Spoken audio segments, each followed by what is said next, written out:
Star Rater System, thank you for the first. Killing is the fear mind. Not what the quote is, but you got the spirit. For those who don't know, the context of the fear is the mind killer in the title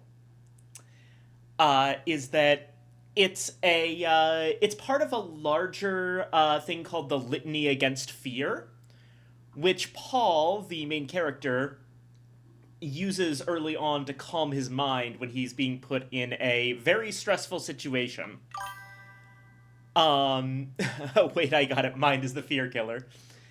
The situation is that he's got his hand in a box, and the box causes a psychological effect that makes him experience like massive amounts of pain in his hand, like to the point where, at least in the Lynch movie, it shows that he's envisioning his hand as like burning to a crisp and with all the flesh like searing off the bone.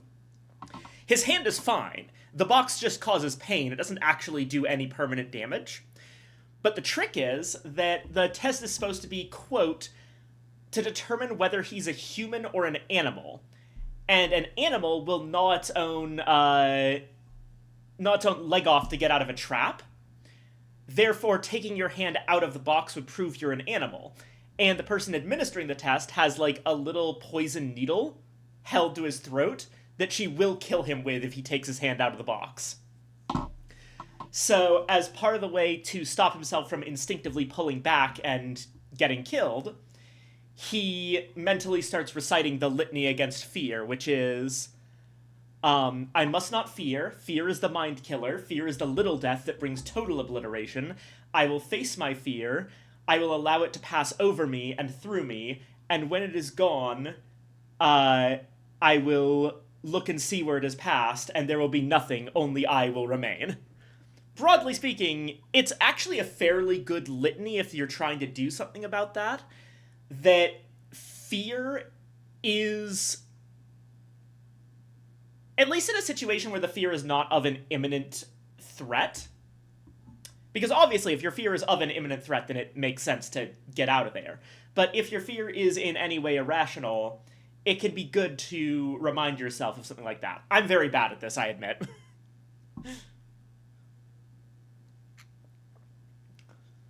There's a lot going on in Dune. And I probably exposed myself somewhat by just, like, quoting all of that from memory.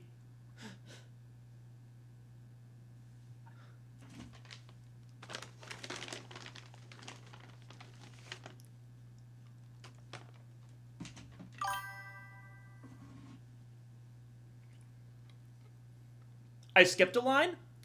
Had to happen. Oof. Well, I am getting stretched in penance. Long snake.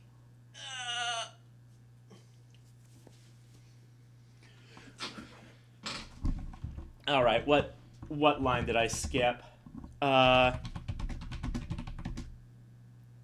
I said that. I said, I must not fear. Fear is the mind killer. Fear is the little death that brings total obliteration.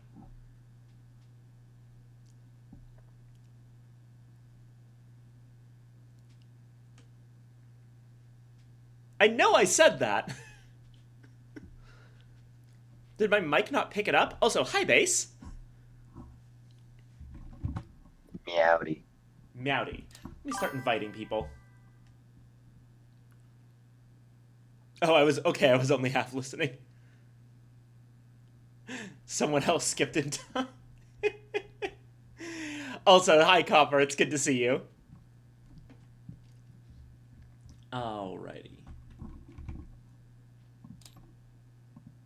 There's Okay, me. I am getting the goddamn tabletops booted. Right, I sent you the invite. Ollie, do you have Tabletop Sim booted up? No. Alright. I'm opening it. It's just gonna take me a second, sorry. It's fine, it's fine.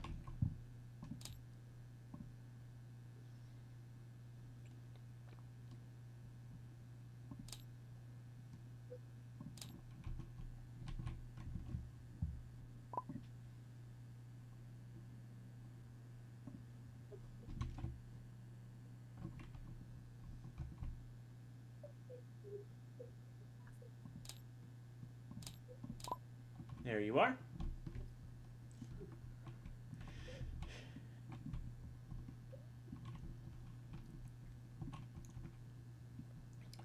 Okay. Who up harkin on them onins? Right. Okay.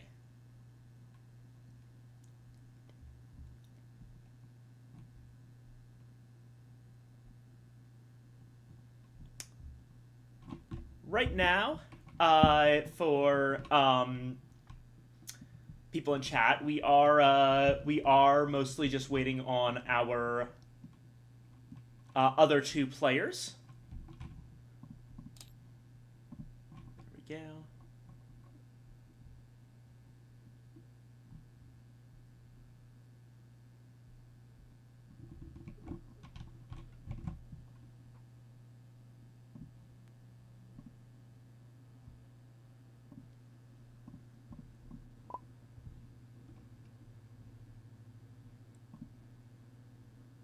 I am worried. I got a message about 15 minutes ago from Nico, but now Nico is entirely offline, but I assume that there's some sort of computer switch going on. Aurora is also entirely offline. If something ends up happening, we'll pivot to another game. Second on the list was Sentinels of the Multiverse, so that's a definite possibility. And that one's fairly easy to teach, so it wouldn't be a huge problem if we had to switch to it, but I am hoping that everything gets broadly worked out. Sadly, I think I covered in the first stream a lot of the general talk, like about Dune. So, you know what?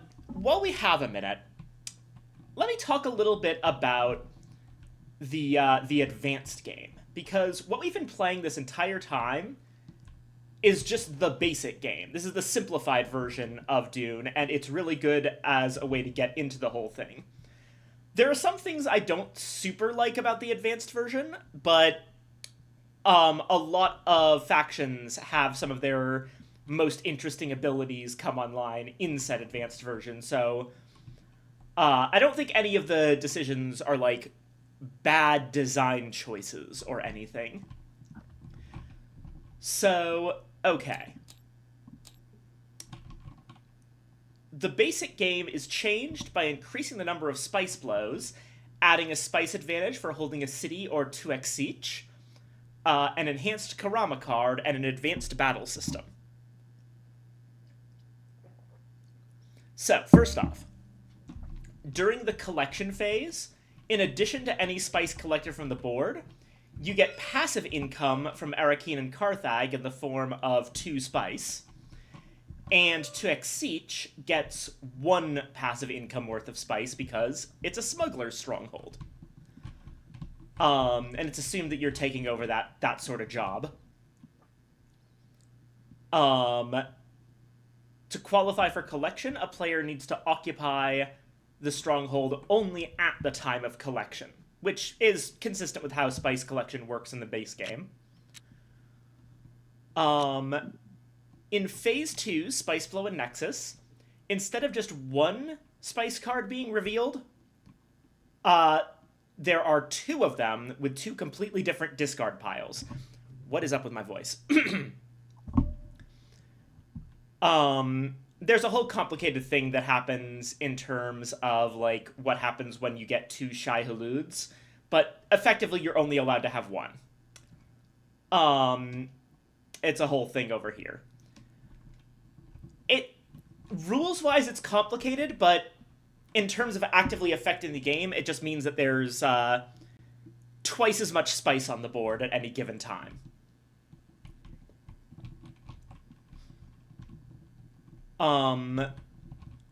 Then the advanced combat. Basically now, your troops are only worth half of their actual value, unless they're supported with spice. So not only do you have to spend spice to do literally everything you still do, but you also need to spend spice for your troops to not be at half strength. Um,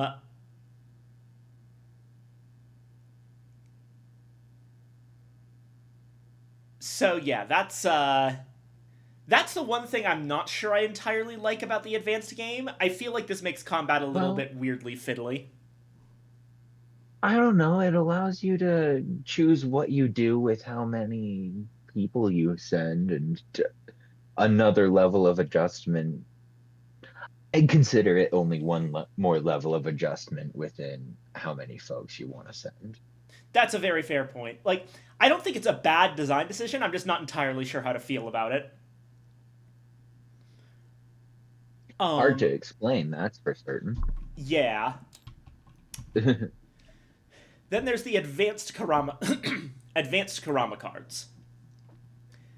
So the Karama cards, as I mentioned, prevent an opponent from using one of their character's advantages, or they can be used for a couple of other small abilities. But also, every faction except the Bene Gesserit get unique powers off of the Karama card. The Atreides can use a Karama card to look at any one player's entire battle plan. So not just one element, the whole thing. The Emperor can use a Karama to revive up to 3 forces or 1 leader entirely free. The Fremen may use a Karama card to place their Sandworm token in any sand territory that they wish, which is treated as a normal Sandworm. We'll get to that. Spacing Guild can stop one off-planet shipment of any one player, so they can just say, no, you don't get to ship those troops in this turn. And the Harkonnen get to use a Karama to take, without looking, any number of cards up to the entire hand of any one player of their choice. For each card they take, they must give that player one of their cards in return. So they effectively get a semi-blind hand swap, which is a great Well, out for the Harkonnen if they draw shit cards. yeah, and it's got a lot of good uses, and then I just don't use the useless leaders I give them. Yeah.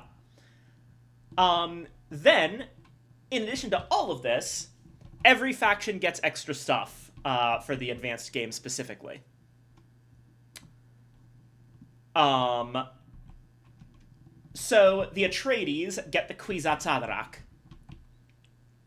This thing right here. Basically, the Atreides player secretly counts force losses, and once they've lost 7 troops in total, they get access to the Kwisatz Haderach token. The Kwisatz Haderach can't be used alone in battle, but if you put it in a battle along with a leader, it adds an additional 2 strength. The Kwisatz Haderach has no effect if the leader is killed, so it's kind of attached to the leader. A leader accompanied by the Kwisatz Haderach cannot turn traitor, so it shuts down that entire system. The Kwisatz Haderach can only be killed if blown up by a lasgun shield explosion. And then he can be revived like any other leader, and has no effect on the rules governing revival of leaders. So basically, in the advanced game, the Atreides ramp up to having a flat +2 on any one combat combat area per turn that is very hard to kill and that they can bring back if it does happen. So that's pretty strong. The Harkonnen get the ability to capture leaders. That's what the cage under your thing's for.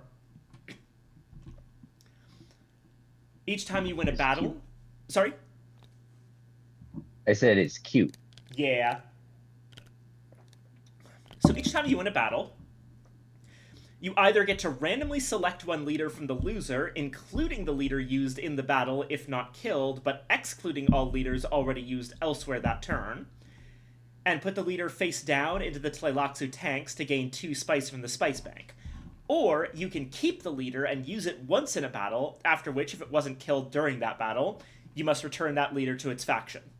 When all of your own leaders have been killed, you must return all captured leaders to their factions immediately. Killed captured leaders are put in the Tleilaxu tanks from which their factions can revive them, subject to revival rules. A captured leader used in battle may still be claimed as a traitor. So, this really mostly makes the Harkonnen even scarier to fight because they steal your leaders.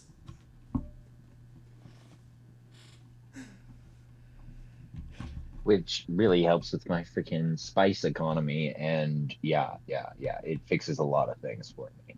Yeah. The It makes my Fremen... stuff real complicated.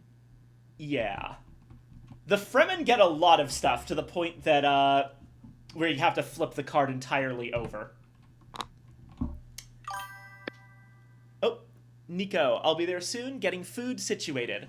Alright, thank you very much, Nico.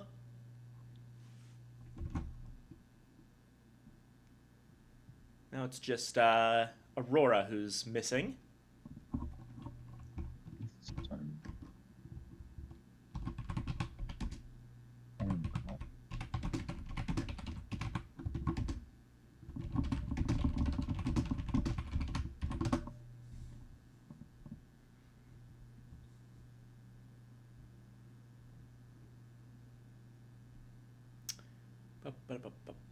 Just a moment. I will continue momentarily. Ooh. But yeah, okay. Storm rule. Move the storm marker normally using the battle wheels on the first turn of the game. Subsequent storm movement is determined by you using your storm cards. You randomly select one face-down storm card, secretly look at it, and place it face down on the margin of the game board. In the next storm phase, the number on that storm card is revealed, storm is moved counterclockwise that many sectors, and the storm cards return to the set of 6 face-down storm cards. So it still is effectively random. The Fremen can't control the storm, but sort of like the Atreides with the Spice Blow, they get to know for the next turn how far the storm is going to go, and can plan around that. Second, during a Spice Blow, all additional worms which appear after the first worm can be placed by you in any sand territory you wish. Any forces there, except yours, are devoured. So now the Fremen can actually somewhat command the worms, and in certain situations can target people in any sand territory to just kill them. If your forces are caught in a storm, only half of them there are killed, any fractions are rounded up. You may also bring your reserves into a storm at half loss. So, not only do the Fremen know what the storm is doing, and can plan around it, they also don't instantly die to it. And then they also have the Fedai Keen. Your 3-starred forces, Fedai Keen, have a special fighting capability. They are worth 2 normal forces in battle and in taking losses. They are each treated as 1 force in revival. Only 1 Fedai Keen force can be revived per turn. And your forces do not require spice to count at their full strength. So, in the advanced game, the Fremen are crazy strong in battle. Their numbers advantage is very high because they don't have to pay to get full price on their troops, or full effectiveness out of their troops, and they have guys that are worth double. Admittedly, only a couple of them, but still.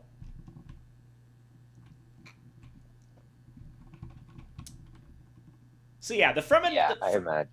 Fremen are eating good. I would totally be partnering with them in the advanced version. Yeah. Admittedly, it doesn't solve the Fremen's main problem of still not really having, like, money to pay for treachery cards. they're still very vulnerable to their leaders getting sniped. Mm-hmm.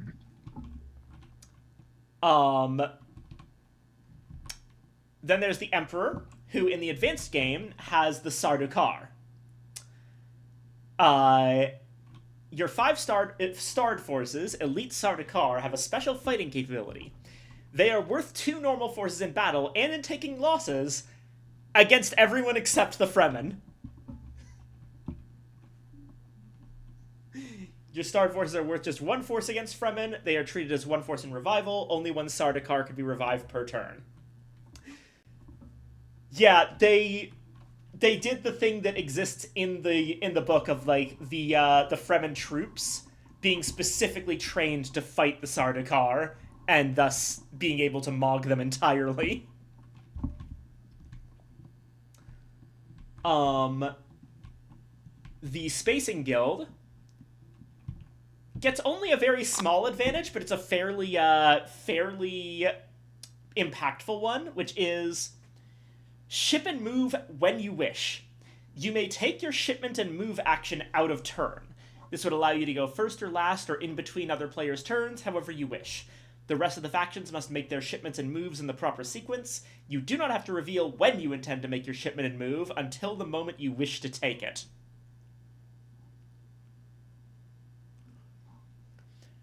I've played enough games to know how powerful that is, but compared to a lot of the other characters that get entirely new mechanics, this one you have to really know what you're doing to actually make use of it.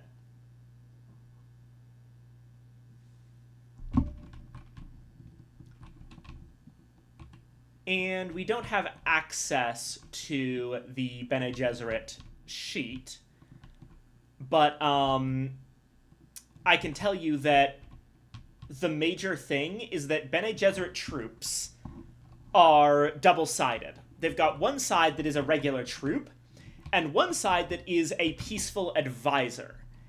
And... oh, actually, wait, no, we do have access to this, because we have the rulebook. Here it is, Advanced Game Advantages. Your forces have 2 sides, the spiritual striped side, advisor, and the battle side with no stripes, fighter. Fighters are normal forces. After the Fremen placement at the start of the game, you start with 1 peaceful advisor in any territory of your choice. If you are alone in the territory, flip the advisor to a fighter. The Bene Gesserit always get the maximum Chom charity, regardless of their actual spice. In exchange for not having a special Karama rule, they get to use worthless cards as if they were Karama cards. So, the worst card type in the game becomes one of the best for them. Advisors. Whenever any other faction ships forces to Dune from off-planet, you may ship for free 1 advisor from your reserves into that same territory, instead of the Polar Sink. Advisors in this territory cannot flip to fighters during this turn unless no other forces exist in the territory. Advisors coexist peacefully with other faction forces in the same territory. Advisors have no effect on the play of the other factions whatsoever and cannot collect spice, be involved in combat, prevent another faction's control of a stronghold, prevent another faction from challenging a stronghold, use ornithopters, or play family atomics. Advisors are still susceptible to storms, sandworms, lasgun shield explosions, and atomics. So basically, your advisors, when you ship them in, are just there. They don't really have any effect on the game state, and they can only be killed by what is effectively splash damage. When you ship forces into an unoccupied territory, you must ship as fighters. If you move advisors into an unoccupied territory, you must flip them to fighters. If you move advisors into an occupied territory, they may remain as advisors or flip to fighters. And when another faction ships or moves into a territory where you have fighters, you may flip them to advisors. So, that's a big thing. If someone tries to attack you, you can just flip all your forces to advisors and say, like, hey, you can't attack us. We're just simple advisors, type of thing. On each turn after the Spice Blow and Nexus phase, and before any shipment occurs, so basically between when we move troops around and when the spice blow happens, or other way around on that, between the spice blow and when we move troops, in all territories in which you have advisors and wish to battle, announce you are doing so and flip all of those advisors to fighters. It's really complicated, I know. But it plays really well into the Bene Gesserit's playstyle of king-making. See, think about this, right? Let's say that you, the Bene Gesserit, are predicting that the Fremen are going to win on turn 8. And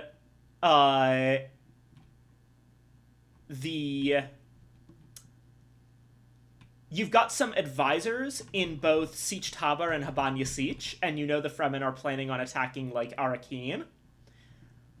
What you can do is you can take whatever advisors you have in Habanya and Tabar, flip them to fighters, so you're contesting the Fremen there. But remember also that when there's 2 factions in a stronghold, there can't be any more factions involved in that fight. So then you let the 3rd Fremen force attack Arakeen like they planned. Then, on your turn, when it's time for you to do battle, you basically just throw the fight. You dial 0 on troop count, and hopefully you have cheap heroes to use or something. And you can just throw the fight and make it so that the Fremen continue holding those 2 strongholds. Then the Fremen get the 3rd stronghold, because now they have all their power, because they didn't really need to spend any on the other fights. Hopefully they didn't too much. And then they take Arakeen, they win, and then you reveal that you predicted them, and you win instead.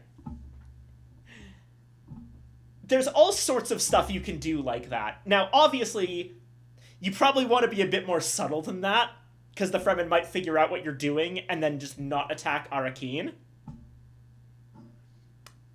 But it is still extremely funny that that's the Fremen, that the Bene Gesserit playstyle so heavily involves throwing fights on purpose.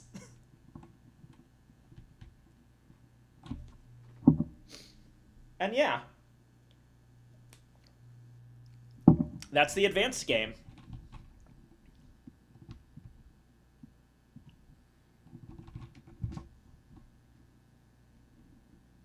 Alright, I got a response from Aurora. Aurora is coming soon. Wonderful.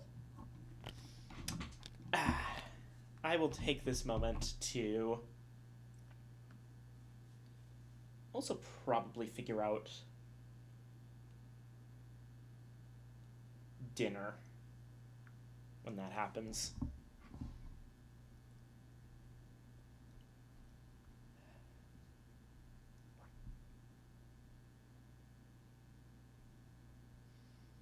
But yeah, when we last left this off here,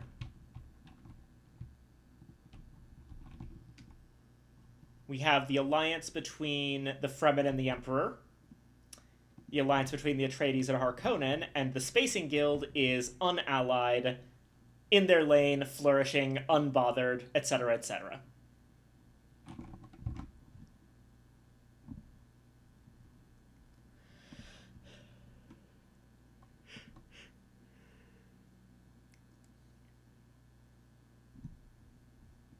The total canonical friendships from the original books, because secretly it was kind of like subtext that the Atreides and the Harkonnens were actually kind of just chilling. It was all just banter, you know? Yeah. And yeah, you know, and the Fremen and the Emperor, they were just like, oh yeah, those guys are all cool. Yeah. Totally, yeah. I've read the books, 100%. Yeah, that reminds reminds me, I should update my battle plan with some other information that I've gotten.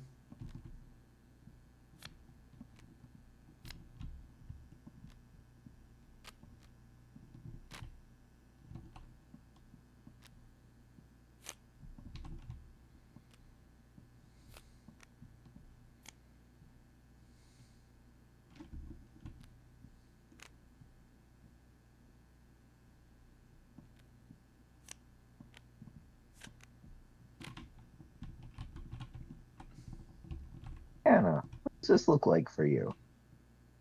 What does what look like?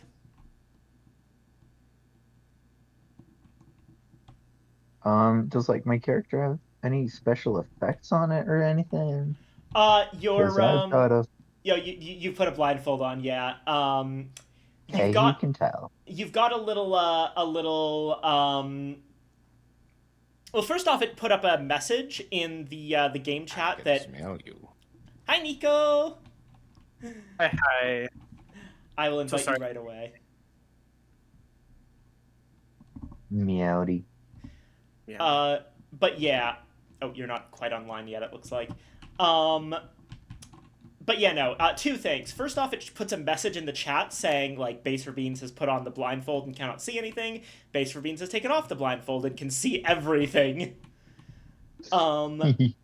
And also, while you had it on, next to your Steam name in the top right, it had a little no sight symbol. Neat.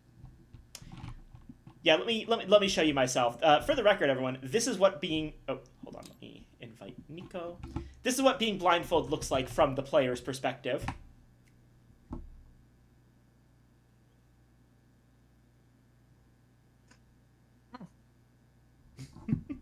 Incredible.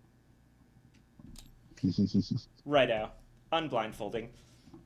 But yeah, blindfold is very good for games that the games like whatchamacallit, Blood on the Clock Tower or other werewolf inspired social deduction games, where a lot of that in the real world involves players closing their eyes and being indicated in some way.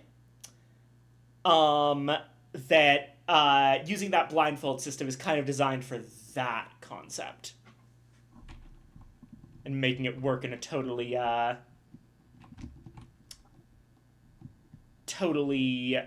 online medium.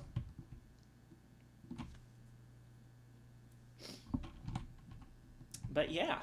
Looking at the state of the board, Atreides has forces in Arrakeen and on the False Wall, just barely not in the storm.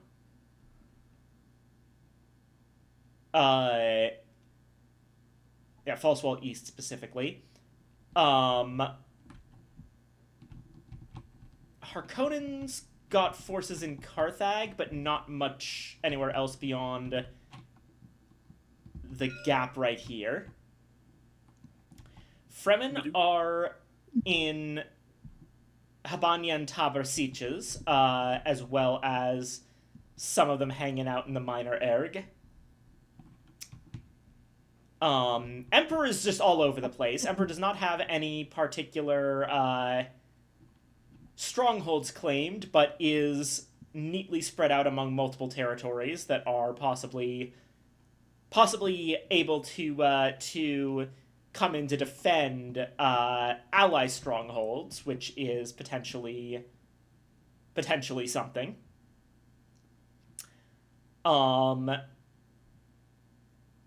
And Spacing Guild, really likes to exceed. None of you fuckers are taking it. So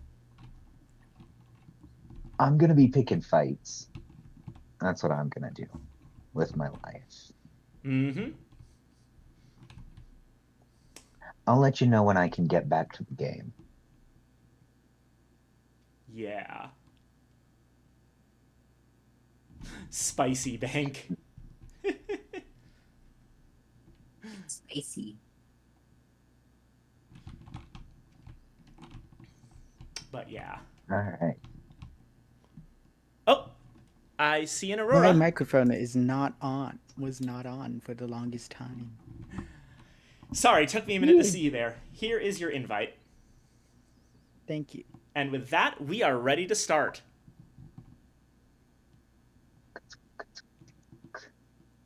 Maybe let's not do that one. That's technically a slur.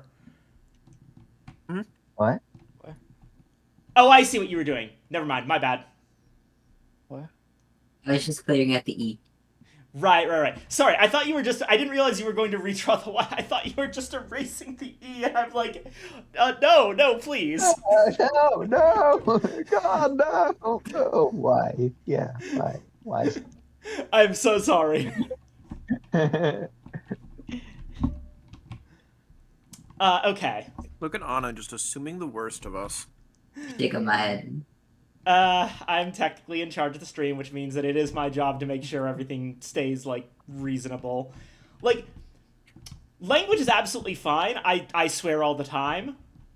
But, yeah, it's not that I suspect any of you. I genuinely thought it was probably an accident. I just... I jumped to it because I was like, oh dear. No, that's fair. unfair. Anywho. All right. Alrighty. So, where were we? Turn 6, storm done. Thank you to my note card. If everyone needs a minute to get reacquainted with like what they're doing, what their plans are, chat with allies, that kind of thing, feel free at this point. Yeah. I need to re-go over some, just clarify some things. Got it.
Jesus.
Gosh.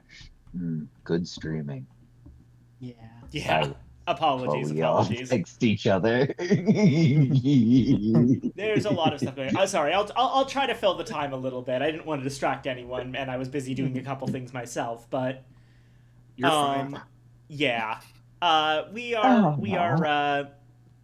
just prepping for some stuff over here. It's fine.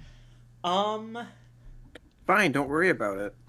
don't worry Yeah, about That's it. not fine. I'm worried about Anna it. is not going to murder all of us. It's not going to be Anna.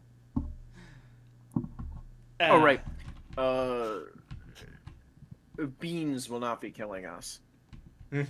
And Anna will not be sitting there smiling sneetly. Yeah. Mhm. It's funny that, like, Smiling sneakily. objectively speaking, the Atreides in the base game really do not have any kind of combat advantage. And they're relatively unthreatening from a force perspective, beyond the fact that they can force you to reveal one element of your battle plan.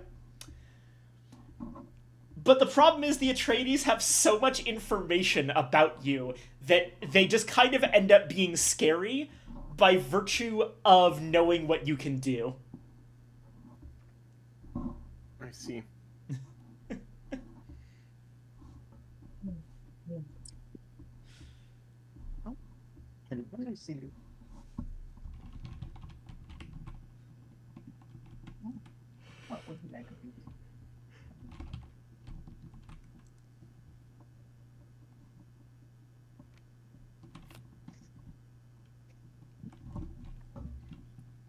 I have a dog on my lap now.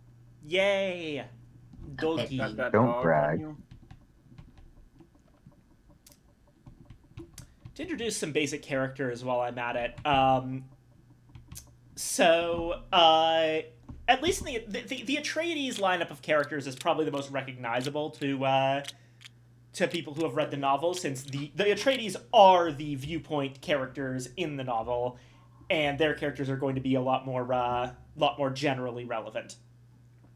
Lady Jessica would be Paul Atreides' mother, and the Bene Gesserit that was supposed to give Duke Leto Atreides a daughter to help with the whole eugenics plan that the Bene Gesserit have going on. But so in the summary that I read last time, it mentioned that for reasons that she doesn't even know herself, she decided to give him a son instead. Which, yes, Bene Gesserit can control that. It's a thing. Don't worry about it.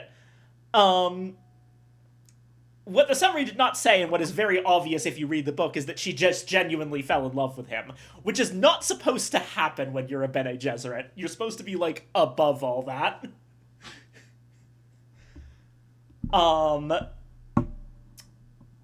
But yeah, so her being one of the higher tier leaders is mainly due to her being a Bene Gesserit, and the Bene Gesserit just being, like, generally really good at stuff like that, considering they can, like, somewhat mind control people. Thufir Hawat is a mentat, or basically a human computer. So this is a thing. There's no artificial intelligence or even computers whatsoever in the Dune setting. There is a long-standing ban on, quote, thinking machines. Basically anything more complicated than a very simple calculator. This is because they dealt with, like, a Terminator-style AI uprising in the past of the setting. I see. And they were like, okay, no more computers. Instead, we're just going to train people to be autistic. And those people are called mentats. Also, Blippi, hi! Water. Blippy. Also, Is that where Warhammer, or is that where 40K got its whole thing against artificial intelligence? 'Cause Probably. I'm pretty sure Dune predates it. Oh, no, yeah. One moment. I have to stretch first. Thank you for the stretch, Blippi. I hope you're doing all right. Long snake. So, Long snake. it's a fair assumption to make that almost any... Dune is the predecessor to a lot of science fiction. Almost any science fiction that is, like, a popular franchise that came out in, like, the 90s or later probably has some stuff that they owe to Dune.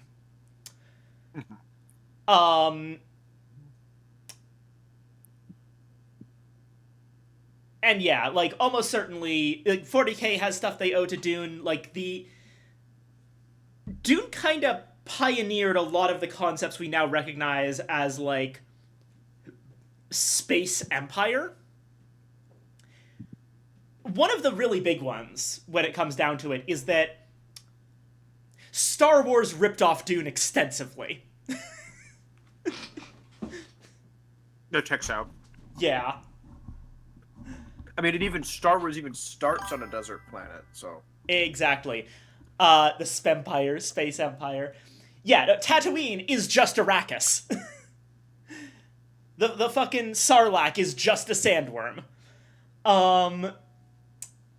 The entire idea of, like, an order of weird, like, mind-controlling mystic fighters that the Bene Gesserit are, that's just the Jedi. Dune, through the transitive property inspired Final Fantasy? Yes. There's so much going on. In fact, I already mentioned how the entire concept of Star Wars Clone Wars is almost certainly at least somewhat based on the fact that they kept cloning Duncan, Idaho. Because it is a thing in, I think it was the 4th Dune book, God Emperor of Dune, and why I've joked about, like, half of the named characters in the setting being Duncan, Idaho by volume. In God Emperor of Dune, there's this, like, mass-produced army of, like, soldiers / secret police in the New Utopia. And, they're all cloned from Duncan, Idaho.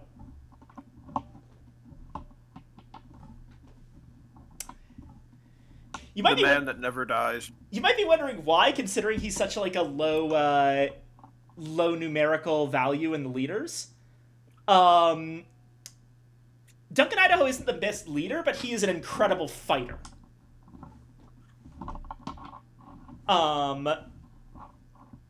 But yeah, Gurney Halleck is, he's a general. He was, Paul's combat trainer. He's played by Patrick Stewart in the David Lynch movie, and Stewart does a fantastic job. The bit early on in the movie where Paul is still, like, still human and still kind of a teenager. Oh, something blew up. Did the wall. So he's still human and still kind of a teenager instead of a giant sentient worm. Oh, no, that's a completely different character. You're thinking of Leto the Second. Paul never becomes a giant sentient worm. That's right. Listen, the only thing I know about the later parts of Dune, like after like where the movies that we're getting right now are set, and after like kind of the period where this game is set, the only thing I know about it is at some point the Emperor is just a human face on the end of a giant sandworm. That would be Paul Atreides' son, Leto the Second, who actually, like, Paul ultimately fails as a Messiah. That's a huge thing. Dune Messiah is all about how much being the Messiah actually sucks. And Paul fails at it, ultimately. But his son ends up succeeding. I see. Being able to see and go through with, quote, the golden path, which is basically the idea is that Leto II was the true Kwisatz Haderach, the one who could actually see what shape the future needed to take, and perform an act of effectively sacrifice of the self to go about it. He fuses himself with a giant sandworm, abandoning his humanity for the overall good of the human race. And becomes a space dictator. Yes, that's actually part of the plan. The funny thing is that him becoming a dictator is actually a good thing for really strange reasons. Basically, by being incredibly repressive, but also giving everyone, like, perfect security and stability at the cost of freedom, he also plans for his own assassination in God Emperor of Dune, And when he is assassinated, because his dictatorship was simultaneously, like, comfortable and stifling, it kicks off a new drive for people to, like, to be free instead of safe, which ends up ultimately saving everyone from being obliterated by fucking AI thinking machines again, because the Ixians can't keep their hands off the forbidden technology! Wild. Shaking my head. Anyway, yeah. So the entire dictatorship was a just as planned kind of deal, where the point was for it to suck so that people would never want it again.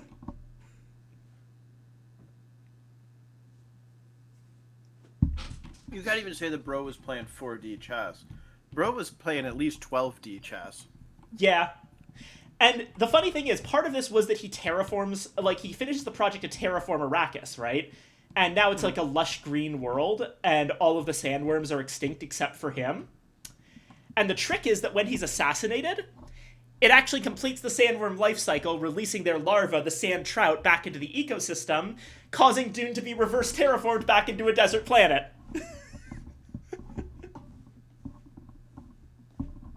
Because, yeah, the fact that Dune is a desert is actually entirely because of the sandworms. It's not that the sandworms evolved to fit their planet. It's that the sandworms actually terraformed their planet as an evolutionary trait. Okay. Meaning that technically you could put sandworms on any planet and it would become an Arrakis. And don't the sandworms produce spice? They do, yes. Anyway, apologies. I think everyone's had enough time to get reacquainted with their factions. Mm-hmm. Mm-hmm. I don't know. It sounds to me like their entire economy could be fixed by just putting sandworms on uninhabited planets. But what do I know? Probably, but no one actually knows that until Leto figures it out. And probably only Yeah. after he wiped out all of them. Yeah, 1 second, I need to... And like, he could see the future. He couldn't tell someone, "Hey, could you take care of my kids? Like, make sure they don't destroy planets or nothing." And by kids, I mean itty bitty larval sandworms. Where's the fun in that? It's a whole thing. The thing is that we can't really second guess what Leto II does, because the entire point is that it's not just seeing the future, for the record, is not just, oh, you see a specific thing that happens in the future. It's more like you see literally the entire knock-on effects of every single outcome of every single action that everyone takes forever. And the point is that not get driven insane by that. Paul did. Paul did get driven insane. Leto somehow didn't. He managed to figure it all out. And Leto II, what he's doing, the entire concept of the Golden Path, is that he is threading the needle on time. Everything he does, like, we can assume that anything that he probably could have done but didn't is because it wouldn't work. Or it would cause some other nasty effect that he didn't want to happen. Basically, it's a version of, this is the only way it could have gone. Because this is the only way that this whole plan works. Leto II is insanely impressive. It makes sense that he's the true Kwisatz Haderach.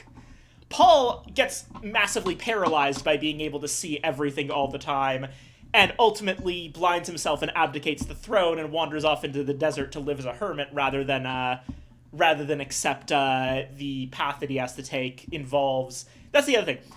The path that is overall best for humanity involves the death of, like, a lot of people. Like, a lot of people. Damn. Well, that's probably because they're trying to have all the best for humanity forever right now. But, you know, what do I know? Yeah.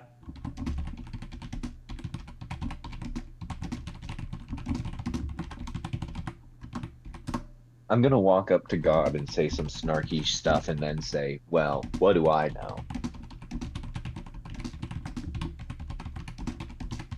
Exactly. That's what you'd be doing when you talk to Leader the Second. Yeah. Anyway, sorry, Base. I got very involved in answering those questions and actually missed your messages. There you go. My bad. Oop. It's okay. It's okay. We enjoy listening to you yap about your interests. Thank you. Yeah. I appreciate it. All right. That's why So- we're here. On to the Spice Blow and Nexus phase. Spice Blow, it's a sandworm. So we're immediately going into a Nexus phase. So yeah, everyone who was in Habanya Ridge Flat, Which is no one. yeah, they all get immediately killed and the spice gets destroyed. Then we draw another one. The Minor Erg is going to be where Spice is this turn.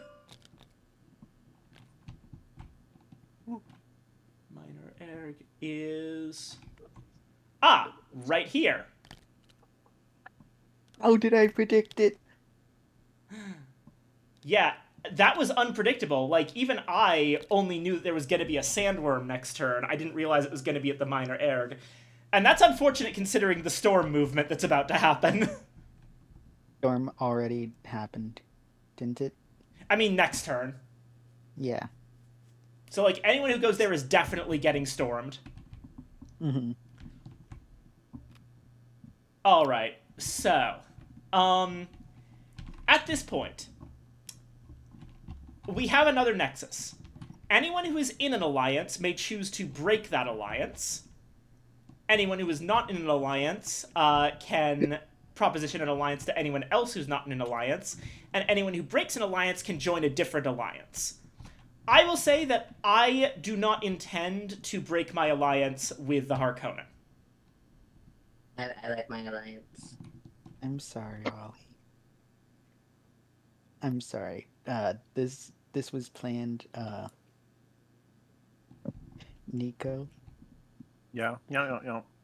Alliance. Have an alliance card. Thank you. I'm sorry, Ollie. Okay. Oof. So the Emperor and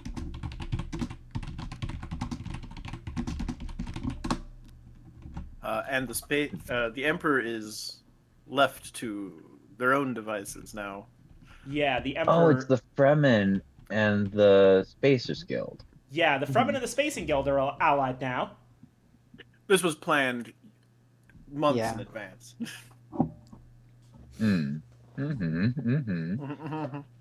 All Because right. I want to be able to go far immediately.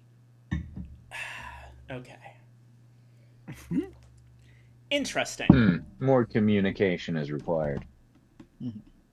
Yeah. Because this changes the the plan laid out by the Atreides. Mhm. You couldn't predict that, could you? I couldn't. But I consider... Hashtag Atreides Future Sight is just a scam. They're lying to you. Don't believe them. I did consider it a possibility, I will say. It may have been a possibility, but you didn't know for sure. I didn't know for sure. And like I said last week, I had a guy there based on a dream I had a week before. And I just moved these guys here because I had a feeling something was going to happen around here. Yeah. Around the It seems like the Mesa. the Fremen might have their own precognitive. The dream. It's real. Yeah. Okay.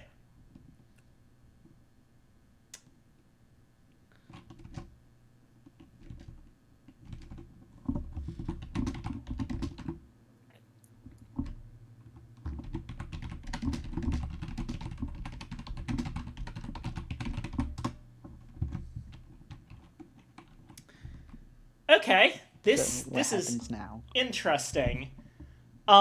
So, assuming that that's all the changes people want to make, I've confirmed with Base, if I understand you correctly, Base, that we are still good on an alliance. Yes, yes. Okay, cool. Yes, quite. Um, and so we cannot formally ally with the Emperor, but I'll tell you this right out, Ollie. Now that you're no longer allied with the Fremen, we have no quarrel with you. So, if we want to make any sort of deals or whatever in regards to that, I think that we can come to a favorable agreement. Base and I have both decided on this.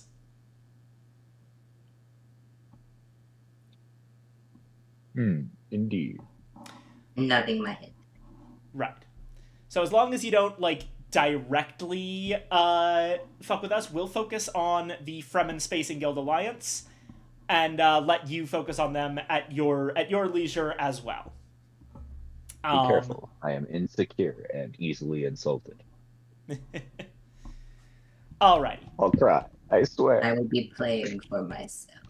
That's fair. Yeah, no. Yeah. Good for you. Good. You do whatever you want.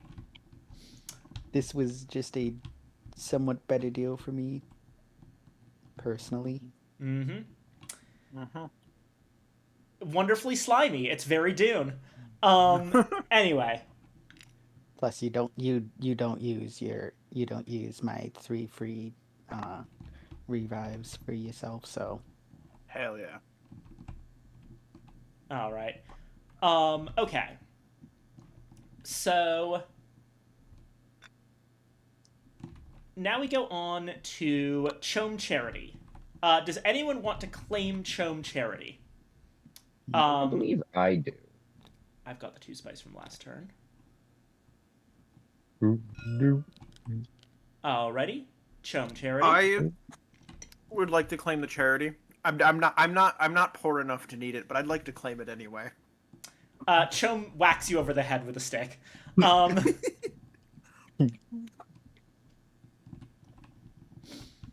Okay. Chome Charity is done. So now we're on to the auction. Okay. Based on my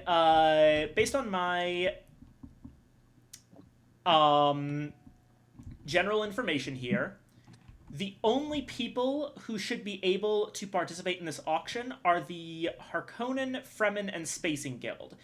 Is that correct? None of you should have your maximum card or hand size. yeah, I'm good.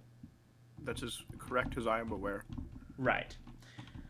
Okay. Does anyone else who I didn't mention, i.e., well, me, I know that I have a max hand size. Emperor, you have max hand size, right? You've got 4 cards? Have I been in a single battle?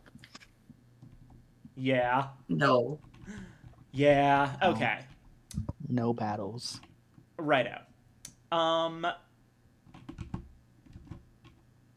So, that's going to be 3 cards that we're putting up for auction.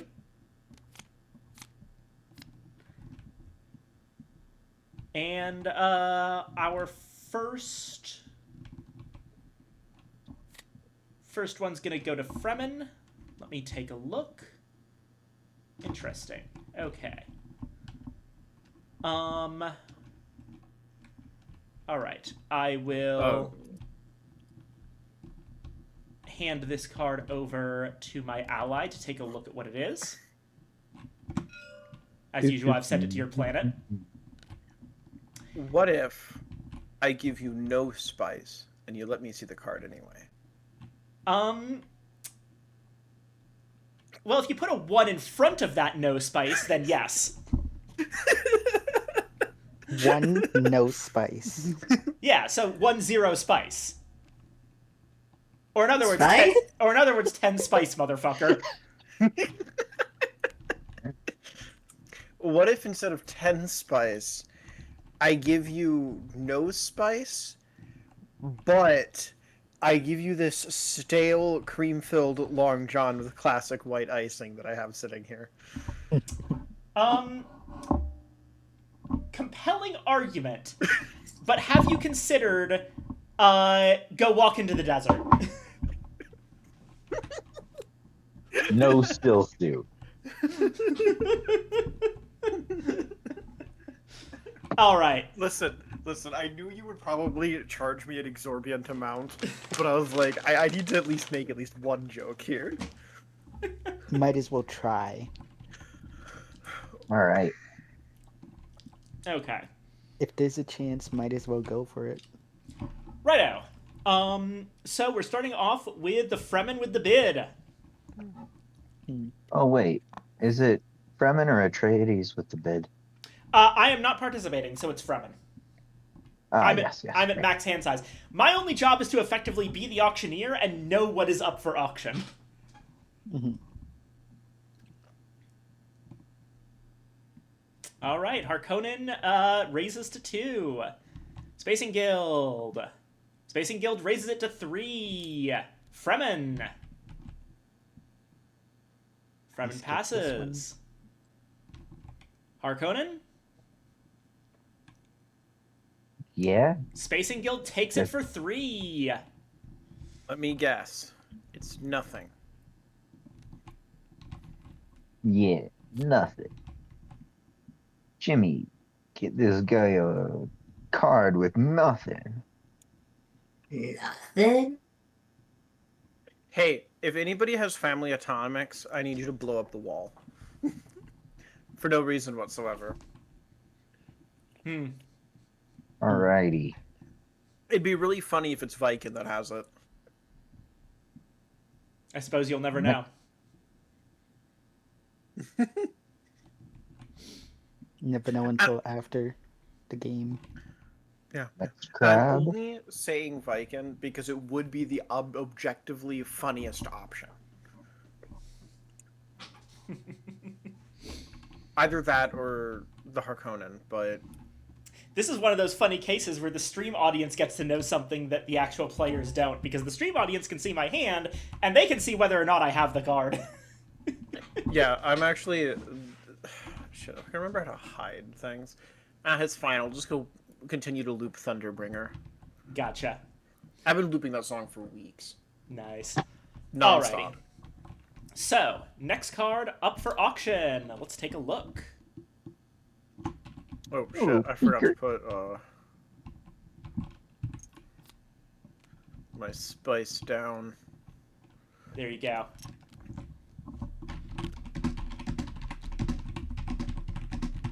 Here you go, Emperor.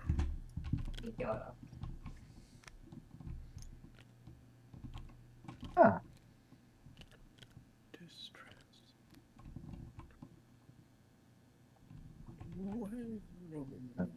there. Wonderful. Alrighty. So, this time, the first bidder is going to be the Harkonnen.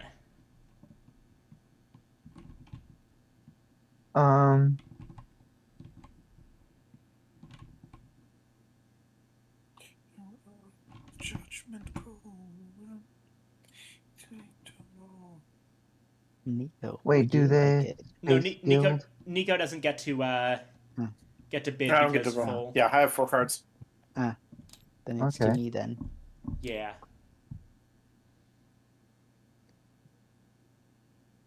I'll bid. And then it goes back to the To the Fremen. to the Fremen bids 3.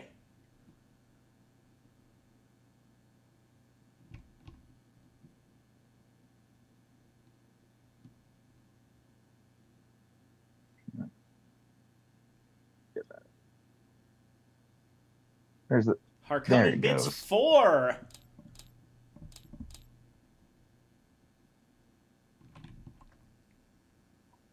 Fremen bids 5. Holy shit. I'm pretty much just paying Ollie back for using money, using all the spice.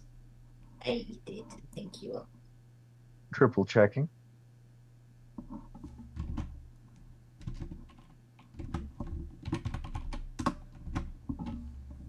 That is if I'm allowed to have this.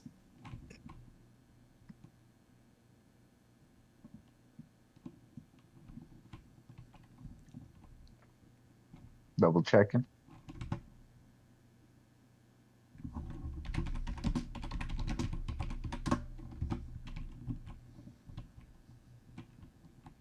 Oh, looks like we got a pass, and it goes to the Fremen. Thank you. Which, you know what? Yeah, yeah. Knowing what it is, it's literally equivalent cost. It's kind of useless for him.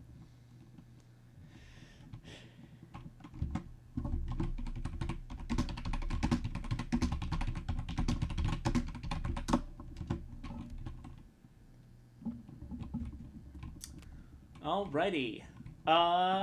Next up, we have. I assume the cost's been paid. Yep.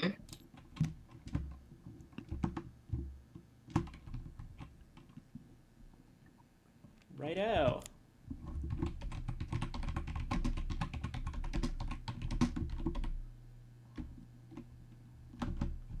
Okay, and here is the card.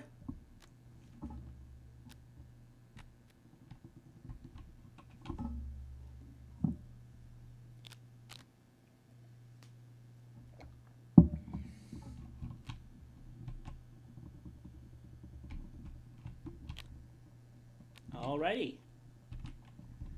So, we are starting off... Oh, wait, no, it was in the right place. We're starting off with the Fremen bid. What does the Fremen want for this card? I cannot bid anymore. Alrighty. 0. Harkonnen?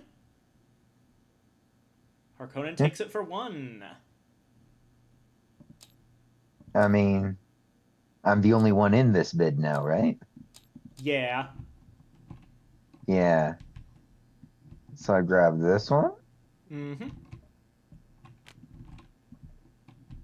and then I grab another one. Yeah. All right. Hey, Viking. Yeah? Sorry, this is completely unrelated to what's happening right now. Did you watch the trailer for the next expansion? Not yet, no. Okay. And to be clear, to be clear to everyone, because next expansion is very vague, we're talking about Final Fantasy XIV Evercold. Yeah.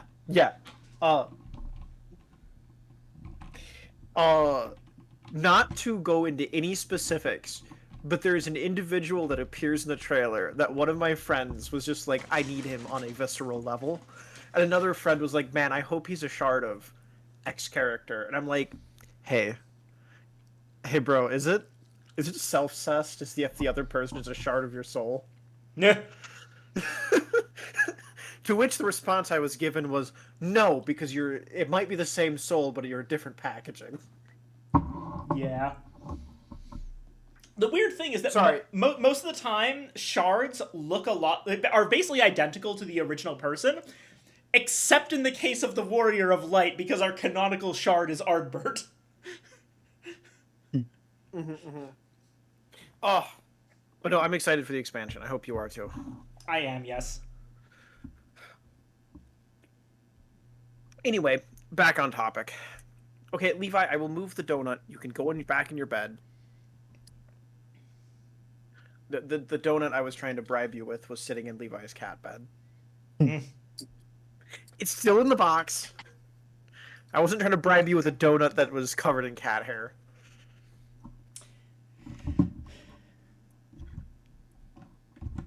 Hold on a second.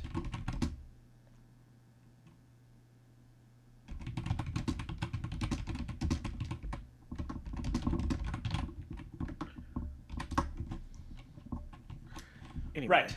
On to, I believe that's it What is- for, yeah, that's it. So on to the, whatchamacallit, revival phase. I don't have anything I can revive because, not all of my leaders are dead yet, so Dr. UA is just going to stay dead.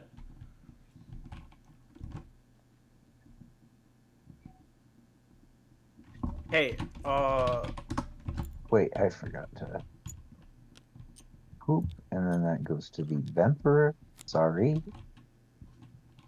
hey, my Fremen ally, may I revive 3 forces? Yes. Okay, because it is a you may allow me. It's not a you must allow me. Hmm. So I gotta And then I ask. get 2 forces for free.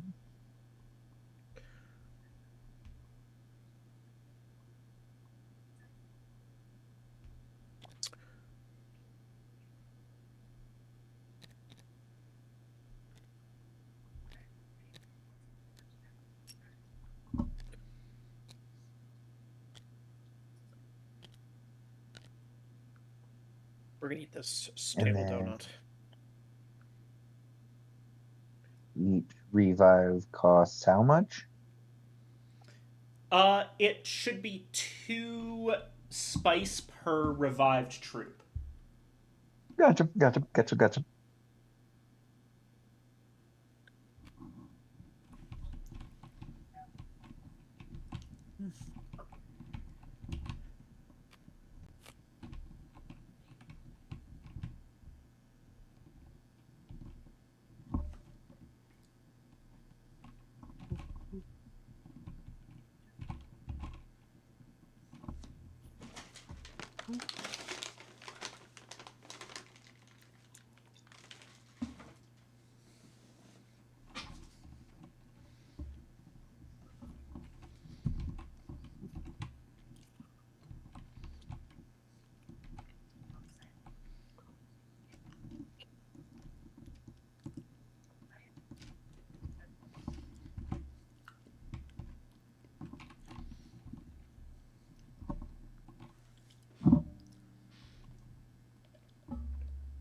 Righto. I think that's everyone's revival phase. Have the Harkonnen taken their revivals? I have. Excellent. On to shipment and movement. This turn we're starting with me. So let me see here. I have 2 Atreides forces that I will choose to ship. Let's see.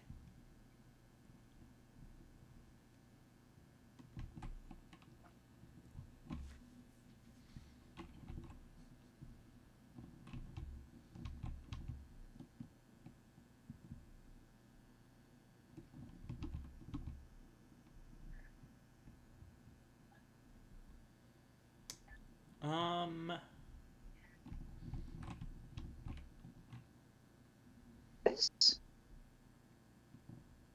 Hey, Anna, yeah. am I crazy or does this new setup make it easier for us? Oh, my bad. I'm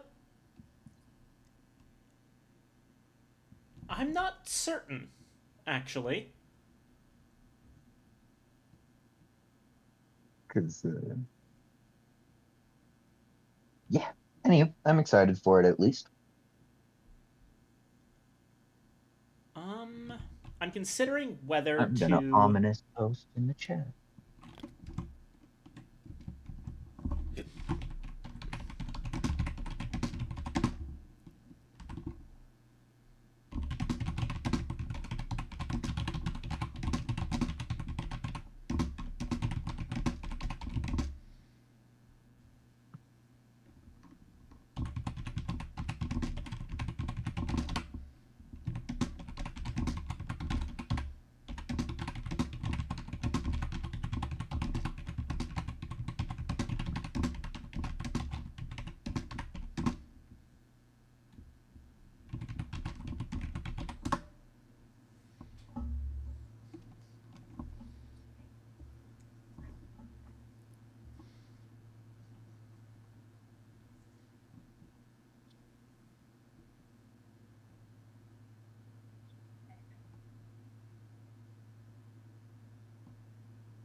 Need to do a bit of math. In this economy? Yeah. Whoa.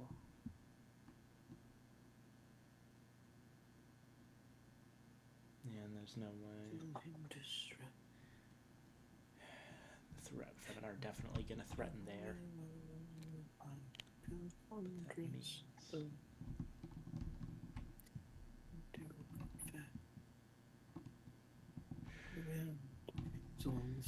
Yeah, unfortunately, I would love to make a big play here, but I think I do have to play things a little bit safer. And ship my 2 Atreides forces into Arakeen.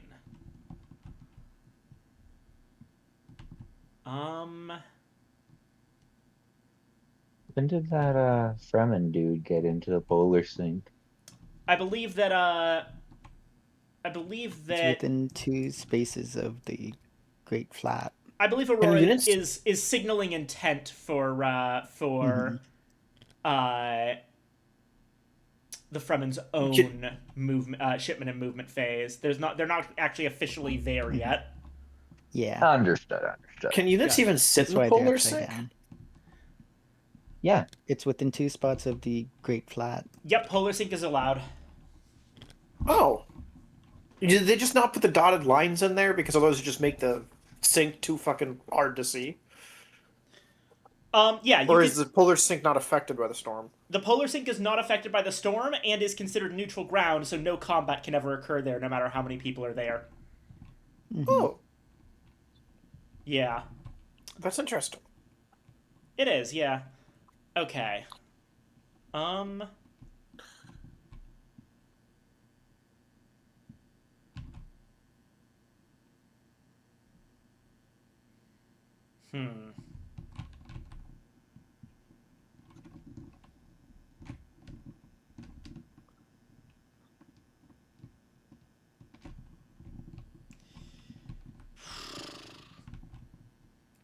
Movement. The movement that I planned to do this turn...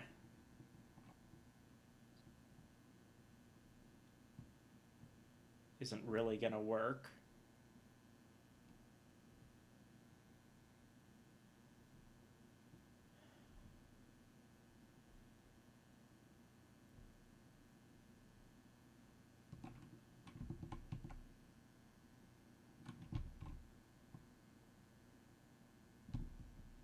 Oh, I forgot. I actually get to look at next turn stuff. Hold on. Let me check my prescience.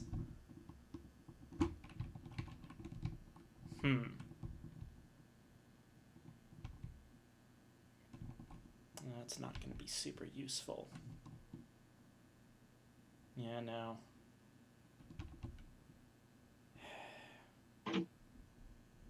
Can't reach that. I'm just going to get out of the storm.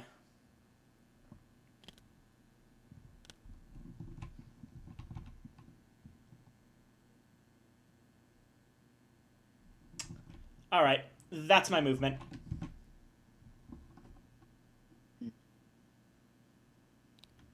And then the Fremen. Oh, wait, hold on. Hold on. I missed a message from base. Nothing important. Okay. Or there.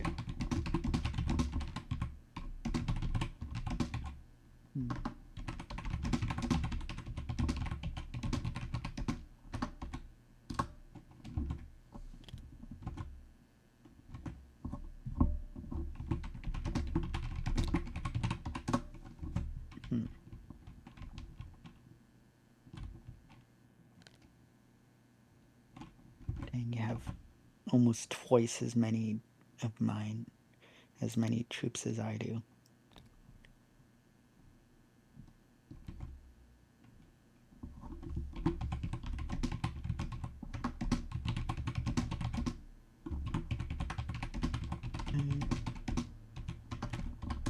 Let me just try and remember what I said last week.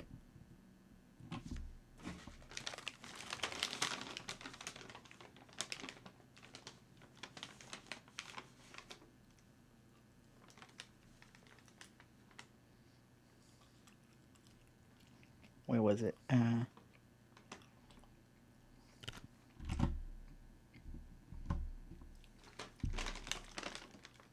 One,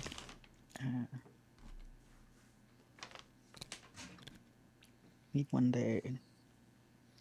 Wait, how much space is there? 8, so I don't need to have more to gather the spice.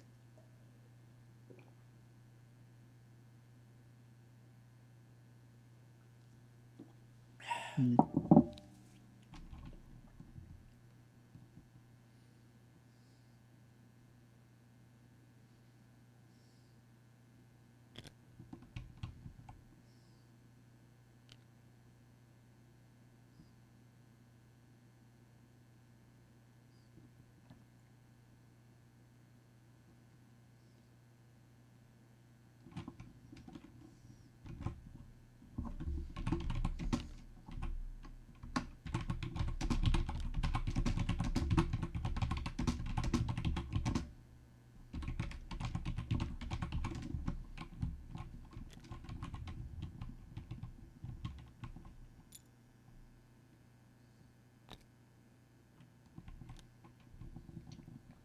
And there.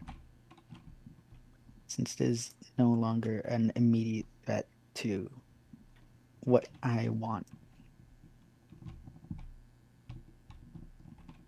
Yeah.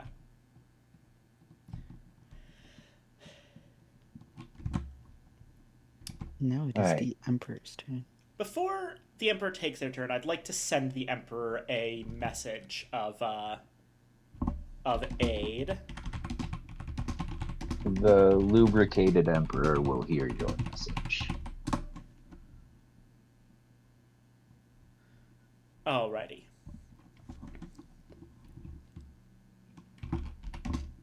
Certainly.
Alrighty. It appears that we have a deal.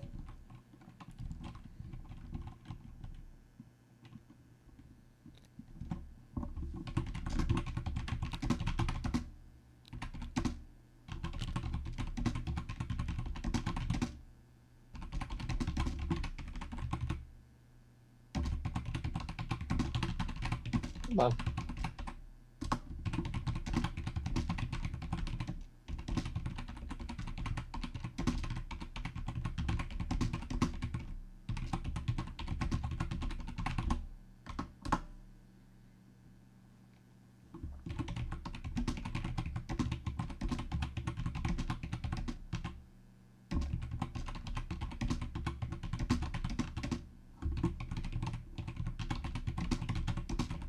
wait, so who's moved already?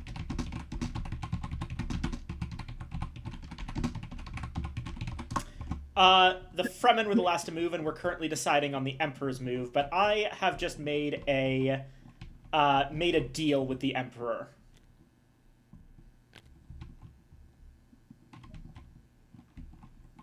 Okay, it's my turn, yes? Yes. I hope you liked the Um, information. Yes. Question, how am I able to move? So you can only move up to. You can only move up to one space on each turn. So, for example, from the Great Flat to the Greater Flat. However, what you could do is ship a single troop into any stronghold, or not any stronghold, Arakeen or Carthag, and then take advantage of the fact that we have ornithopters to let you move 3 spaces. You can also ship some troops anywhere you like.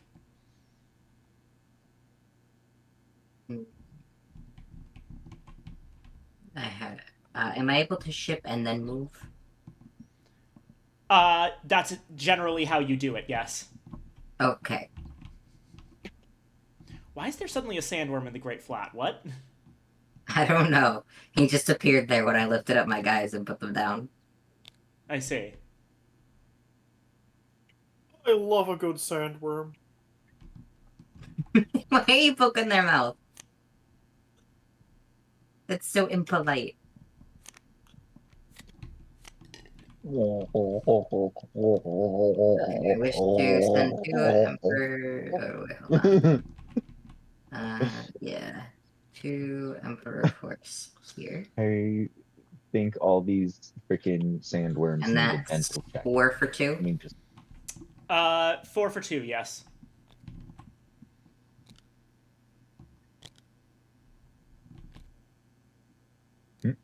My 4 for 2.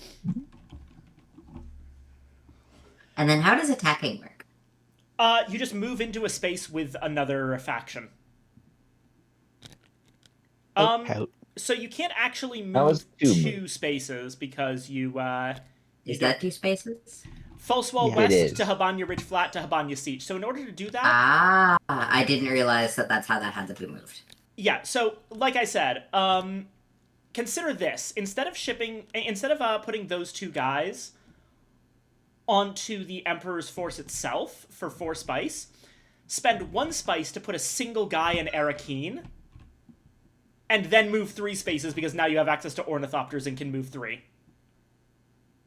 politely, as just a measure of good faith, I do have the ability to tank one of your forces at my city.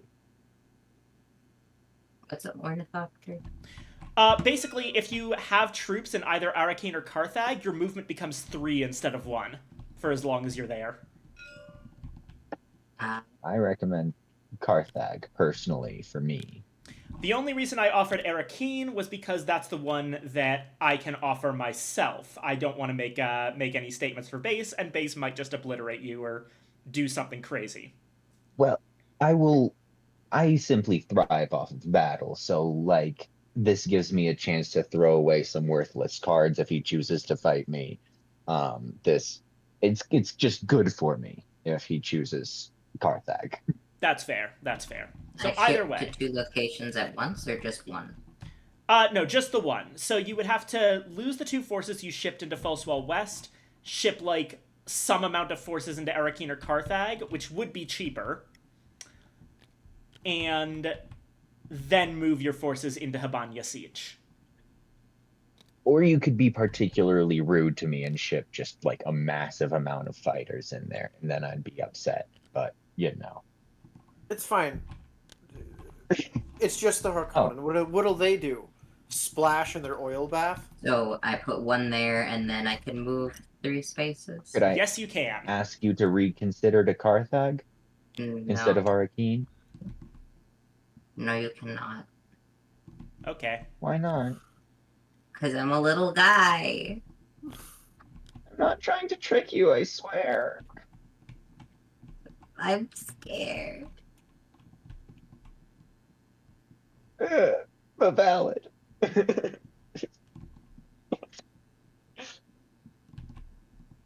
What now? All right. And then they will fight on the next battle phase. Nodding my head.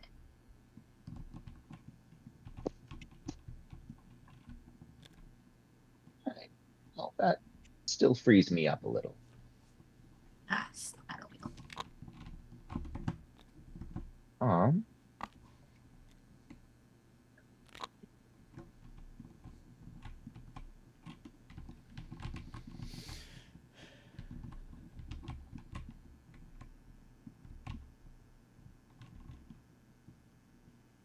then is that? Oh wait, so Emperor's done with their turn. Yeah, it's my turn. Yeehaw! Honk honk honk. The tuba. Um,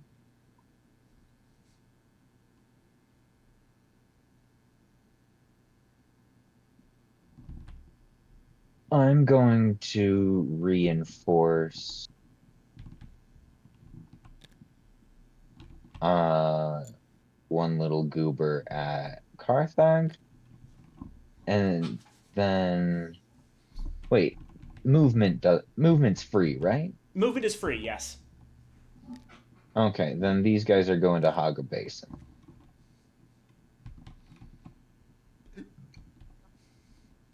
At least that's my reconsidered best plan for now as I move forward. Yeah, trying to keep my stuff covered.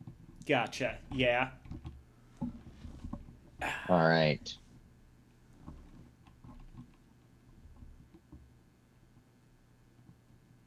And then spacers. Right. I believe I have to pay 3 for off-world shipping. And I'm going to send these lovely lads as host of 3. And I'm going to drop them right here Alrighty. and contest the Emperor at the Plastic Basin.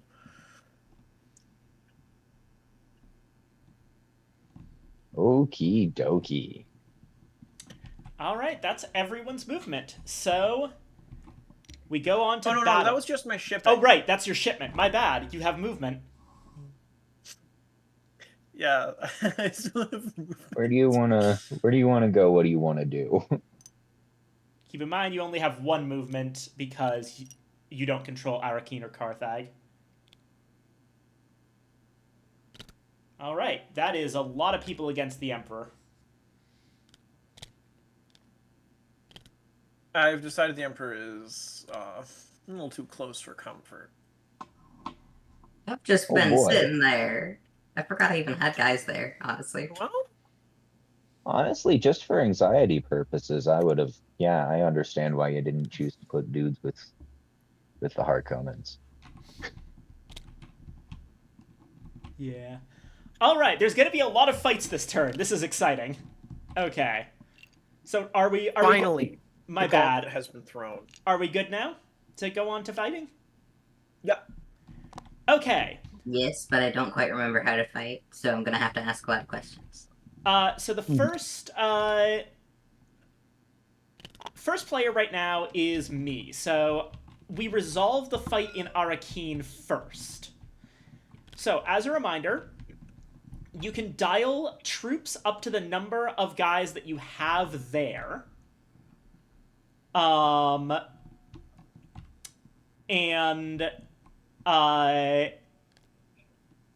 the more that you the more you dial, the more you more you dial, the more you The more fighting strength you have. the more fighting strength you have, but also the more troops you lose. So if you were to dial a 1, you would definitely lose this troop. You also have to put in a leader. You are in fact forced to put in a leader if you have one available, which you do. And you can optionally choose to add additional weapon and or defense cards. Weapon cards allow you to attempt to kill the enemy leader. Defense cards allow you to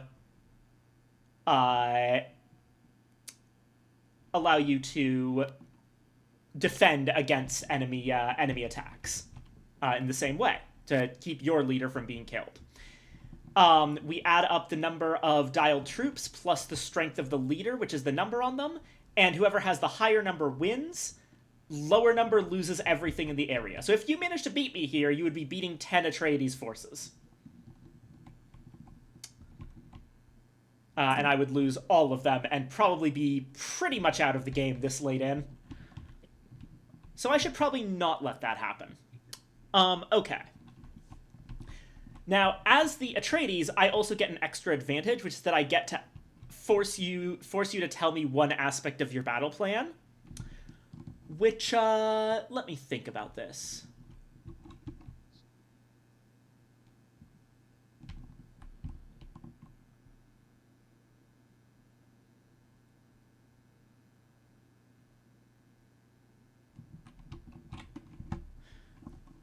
Let me ask real quick.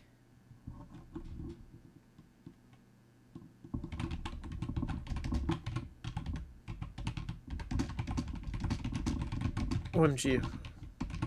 I see a Jukai in the chat.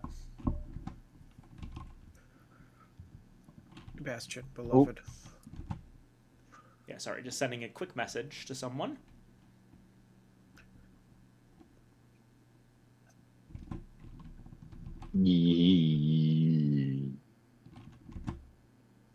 Alrighty. So we are golden. In that case, I will ask... What the heck? That was fast as shit. I did not expect my DoorDash to be here already. Shit. I am so sorry. You're Take fine. a moment. Yep. Can I have a Everybody bite? take 5. DoorDash, Take great. 5, everybody. Take 5. We'll reconvene in however long it takes for DoorDash to be retrieved. Rattling the bars of my cage. Can I please have a bite? Gotta pay my taxes in the group chat. 1 second. Hold on, everybody. Group tax session. You guys remember to claim those donations on your taxes? Don't forget, that's important. Sorry. No, it's hard to do. Mm-hmm. Alright, have a good day. Charitable donations are claimable on your taxes. Lumpiest lump that ever did lump. In your group chat, it's more like Alright, it wasn't actually that they were here, it's that the place did not have one of the items I ordered. Oh well. I will not be getting my cranberry walnut tuna salad sandwich. What the fuck? That's so fucked up and evil. Well, I I still don't have... like tuna salad, but I would be disappointed if it were my chicken salad like that. I still get my chicken salad, my Santa Fe chicken salad sandwich, so... Yippee! Yeah, Why anyway. does this drawer smell so strongly of My incense? question for you, Emperor, is... Can I leave a stick of incense in here? What weapon card, if any, do you plan to use in this combat?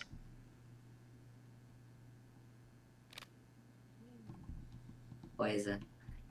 Poison? Yeah. Okay.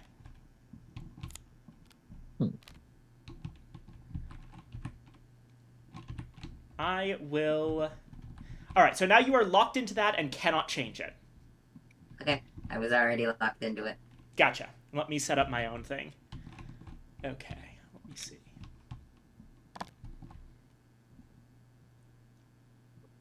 Never mind, I figured out why that drawer smells like incense. Is there incense in it? does it. No, it's because my incense sticks are too long for my incense burner. Because I have one that has a lid. So I snap them in half. And I put the other half in that drawer. So there is incense in there. There is now because I just grabbed another stick. and I'm going to put it in a spot so while I can still smell the incense, it's funny because I just watched the smoke get sucked up into the computer. I should see if there's a nice incense holder that I can order. I just have to be careful what incenses I get because I have to be worried about my cat. Mhm. Fortunately for me, the place I got my incense from, they were kind enough to provide me with the list of, not comprehensive in their own words, but a pretty extensive list of what is and is not safe for to have with cats. That's good.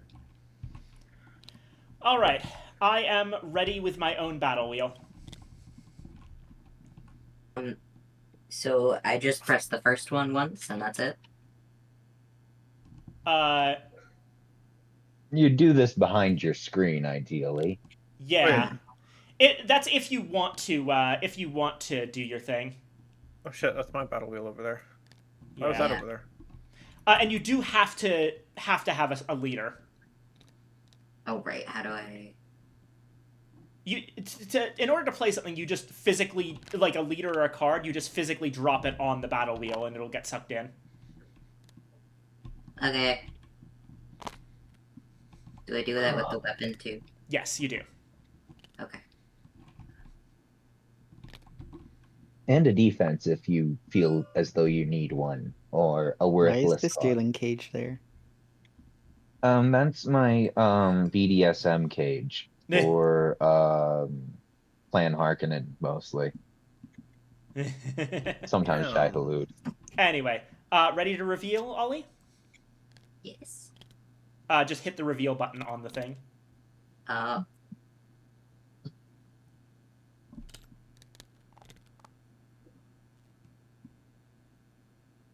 Alrighty. So, Who is couple- your oh, Bashar. Right, so here's what happens. Your Chalmers attempts to poison Duncan Idaho, but Duncan Idaho defends against it with a snooper, successfully. Then, my Gom Jabbar kills Bashar. He goes to the tanks, I get 2 spice.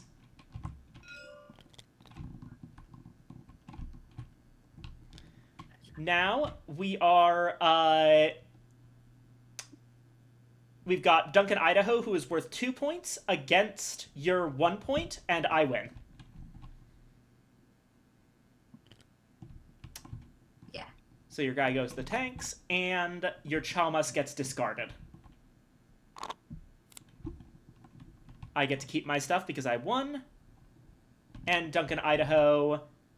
Technically, he would go here to indicate that he can't be used again this turn, but I don't have any more fights this turn, so I'm just going to put him back. Alrighty. Up next is the Fremeni.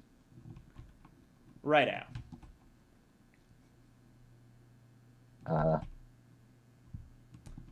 Yep, the Fremen are next, which means that this fight is going to be the next to happen. Go ahead and take your wheel back, Yep. Ollie. Damn. Ollie, did you get all that? What did I get? I was wondering if you got all that in the dual zone. Like- The dual zone. If you understand how it works now. Oh, I think so. Yeah, okay.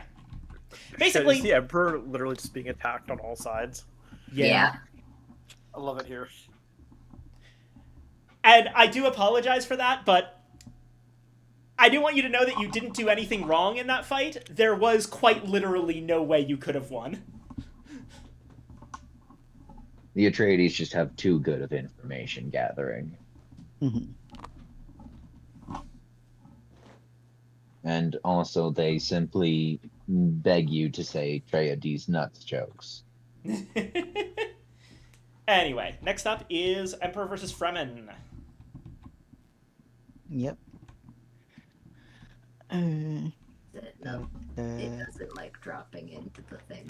Well, I mean, the Fremen, the aggressor right now, can choose between the Harkonnen or the... Good point. I'm Which one? choosing the Emperor.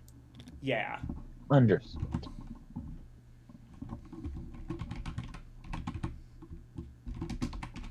keep it fresh in Ollie's mind about how combat works. Yeah.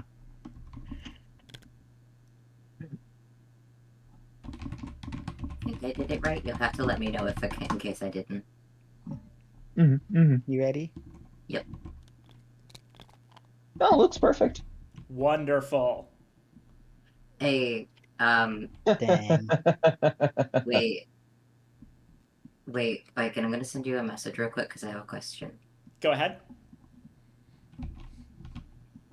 We can well, it's up to the Freeman if they want to resend this, depending on his question. Overall knowledge Ah, of the game.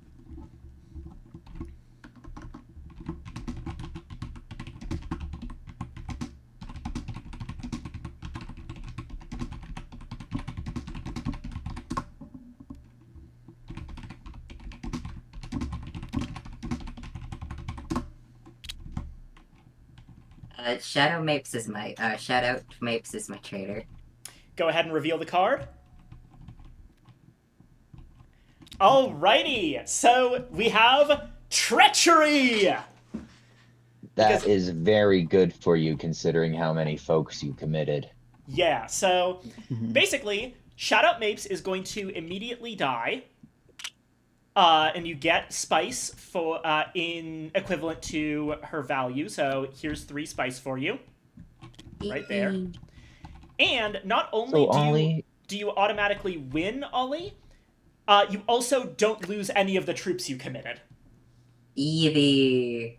Hooray! yeah, does Ollie, do you understand how that was a bit of an overcommit? No.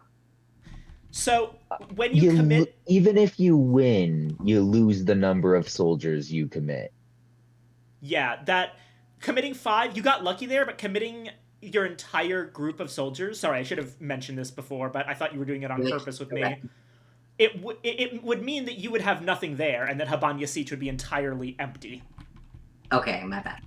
Yeah, no worries. Just, you got lucky this time. Just remember, try not to commit all your troops if you can help it. Yep, gotcha. Do I keep the weapon? You do keep the weapon because Yeah, you you won. Okay. And as for the traitor card, I believe you keep that too, but I'm gonna check that.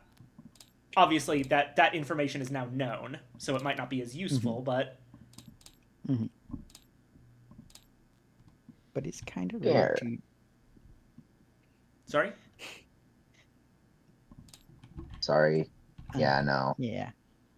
Sorry. Yeah, okay, you keep the traitor card. Okay. Sorry, what was rude? No, I was just going to make a joke, but just realized that it probably wouldn't have been taken well. Fair enough. Alrighty. So, the Emperor Now takes for- Habanya Siege Mhm. through the treachery of Shoutout Mapes. Now it's time for this battle. Yep, Harkonnen versus Fremen.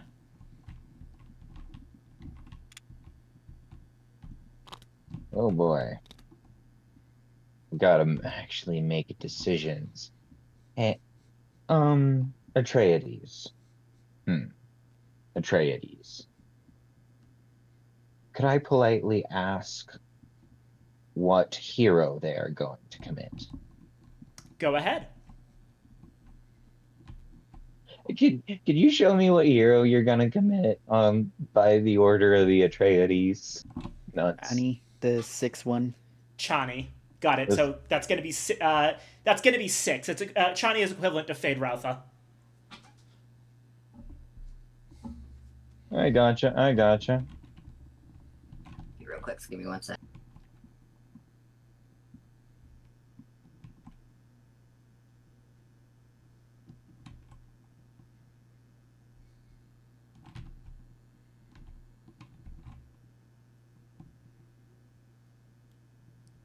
Hmm.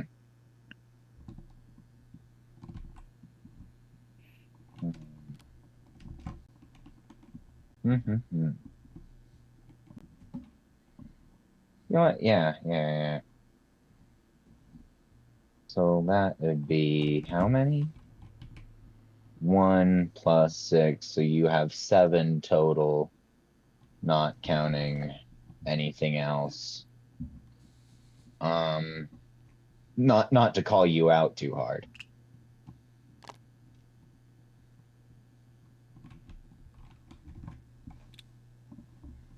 So the most I can get to. Okay.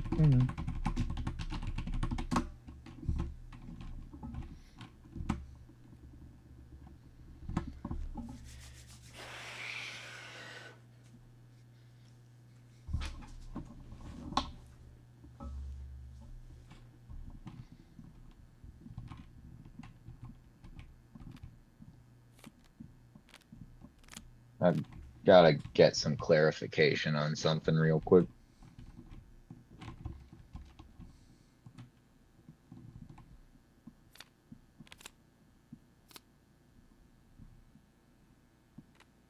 There he goes.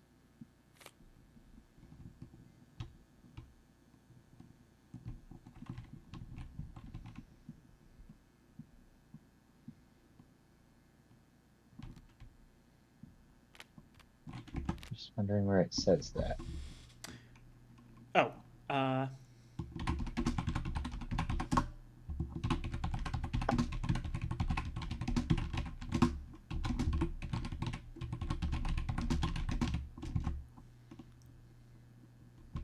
Oh.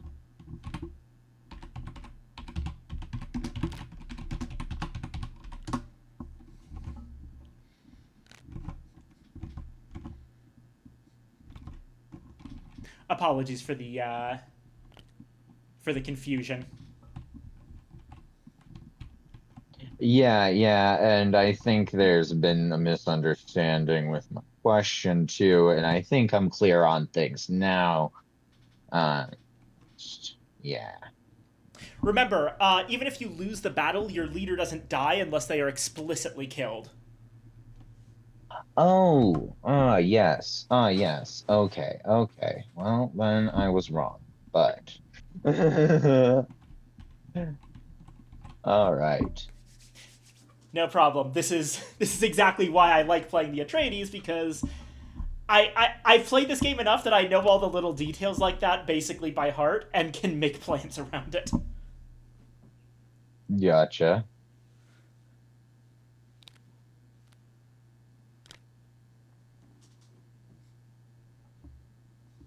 Well, that's those, and flip, and all right. Thank you guys. Thank you guys for your patience. Weehaw. All right, let's take a look at this battle. What? Okay. So they technically win because aggressor. Yes, that's true. But it ends up with a But double wipe basically. And both I get to Chani, keep this feller. yeah, Chani and Beast Raban both live. Your worthless cards get discarded. And then my soldiers leave the fight. They go to the Tulaxu tanks, the axolotl tanks. Yep. Alrighty. So the Haga Basin battle ends in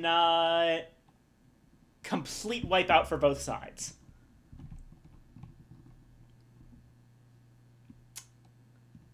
An interesting result. I believe that the only battles left, now that we've gone around to Emperor, is Emperor now gets to choose where they'd like to fight the Spacing Guild first. In the Plastic Basin or in the Pasty Mesa? Oof, and you're outnumbered in both. Sorry, which? I said I have 2 battles. You have 2 battles, Yep. yeah. Your mom lets you have 2 battles? Me. Keep in mind that while you have less forces, especially in the Plastic Basin, Spacing Guild's leaders are weaker than yours overall. Your leaders, Emperor, go 2, 3, 3, 5, 6, whereas Spacing Guild's leaders go 1, 2, 3, 3, 5.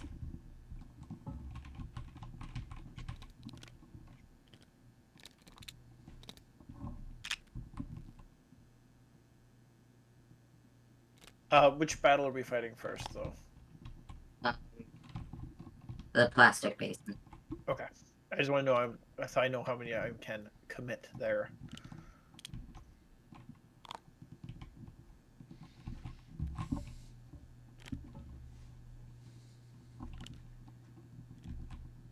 Hmm.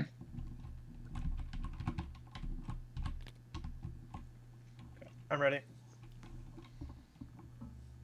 Ready?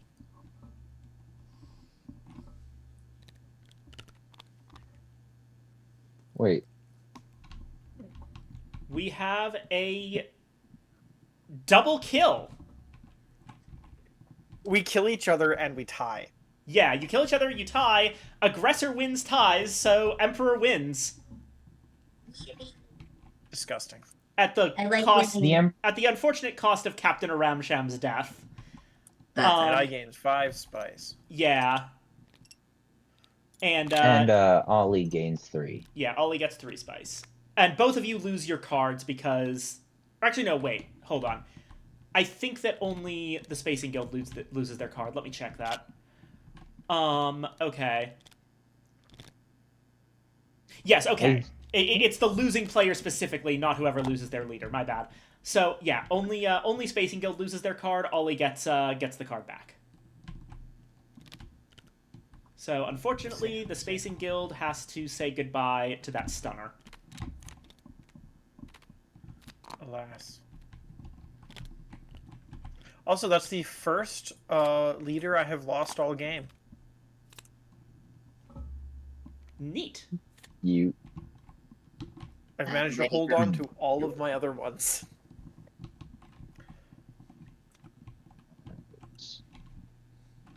And then Ollie, next battle with I'm ready. Space Guild and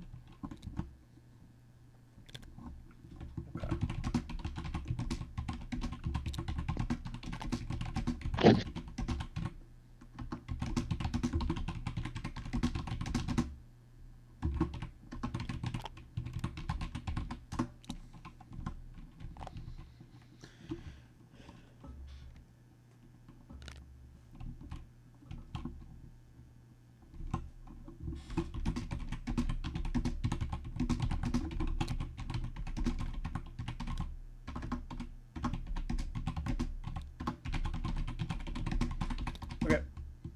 I'm ready. Ready. Don't you have to commit a leader? You do, yeah. Cheap Hero. Oh, a cheap Oh, hero, wait, yeah. I forgot to... I'm sorry, I forgot to do that. But yeah, the cheap hero card can be used instead of a leader. It's basically okay. a zero value leader as a card. Gotcha. Alrighty, So- so... Again, Cade is killed, the cheap hero is killed, and the Spacing Guild wins the battle. And gets 3 spice from Cade's blood price. Gotcha. I am now sitting at... I And don't I'm only believe telling that I you got guys the 'cause it's spice funny. from the last one. I'm Sorry? sitting at 28 spice. Sorry, what'd you say, Ollie? I don't believe I got the 3 spice from the last battle. Oh, yeah, go ahead and take that then. Thank you. The cheap hero goes into discard Yep. right here.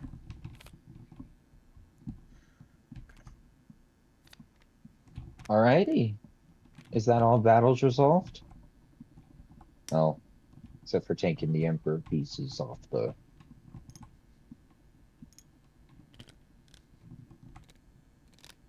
Where does this card go? Over here. Yeah. The Emperor loses all of these forces in the Pasty Mesa.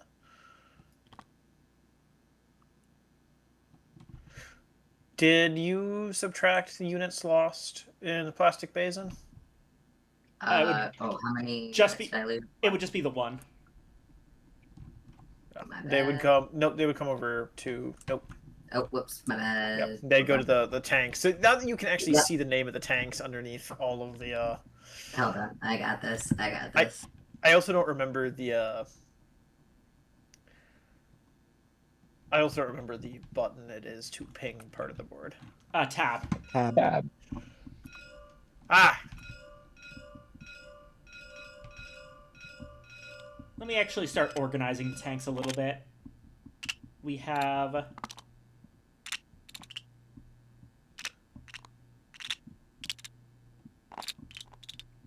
the heck? 2, 3, 5.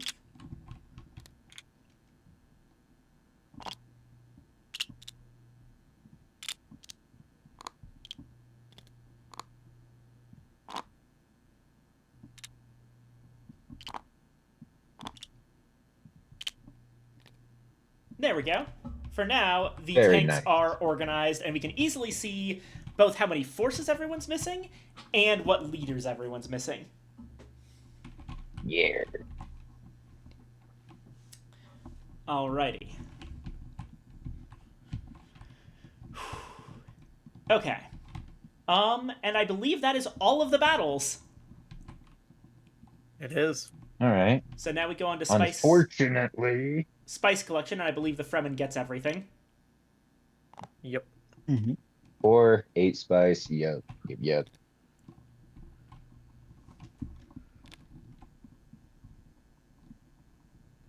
So wait, so between the Fremen and the Spacers Guild, they have like 40 spice? Something like that, yeah. It's a lot. Mm-hmm. Listen, I'm a rich, rich man. Also, for those who shipped units in from off the board, did anybody pay me? I paid you my, I I paid you paid you my, 1. uh... Or hold on, no, I didn't actually pay you the your 2 spice. Here you go. I paid you. All right. It's too tall. I can't put it on top of the stack. Split the stack into two of them, and then just add them together in your head. Okay, we're looking at 33 spice over here. That's a lot. Oof. Oh, so sorry, correction. 35. I'm sitting on way too much money. Can I just bribe you guys to not fight me and just let me win? You could. You could. I could be bribed at least. We'll have to Negotiate see. with me in chat. Oh, hold on. There's my DoorDash for real this time. Give me just a moment. Okay. And No I picked up worries. like, If you negotiate with me in chat, I definitely won't screenshot it and then look for loopholes and then run away with your money. I totally wouldn't make sure that my deals were watertight. You got it. I'll be right there. You simply cannot. I simply can, you see. I suppose in a rules-based game with a limited number of actions, you could just, Excel spreadsheet it down. But Have you considered I am just a little guy? mhm. Remember to be specific. I might not know what you're talking about. About being a little guy? No, in your contract. But yes, I actually do know what you're talking about with you being a little guy. Oh, okay, good. Good. I only do business with little guys.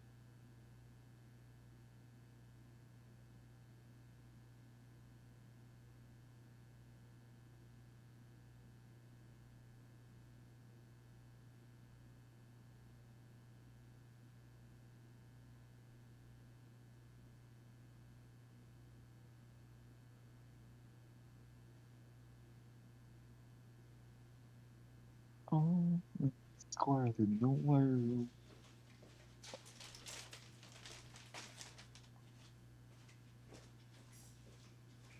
Have you all paid your cat taxes in the chats?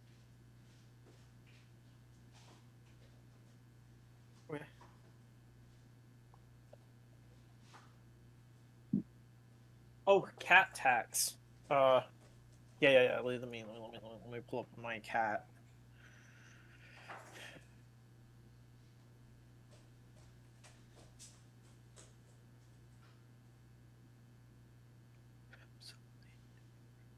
I do apologize. You guys will occasionally hear me like singing to myself under my breath, and it's always the opening of this song, so it is always the single worst part of this song.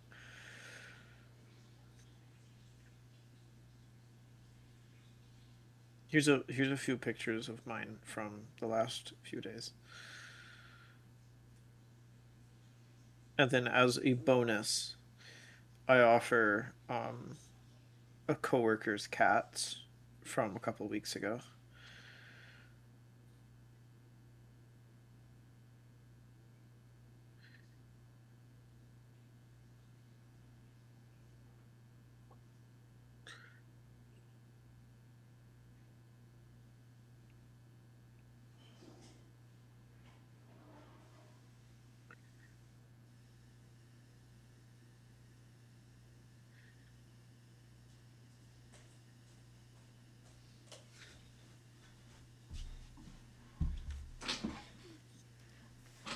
All right, I'm back. My apologies. Welcome back. Welcome Right. back. We're staring at cats. Gotcha. Hmm. Cats are wonderful. Oh, Jukai! Hi. Thank you very much for the water and the long snack. I will get that done right away. Aiken, those are from a while ago. Oh, I am so sorry. I get distracted so easily. It's okay. Long snack.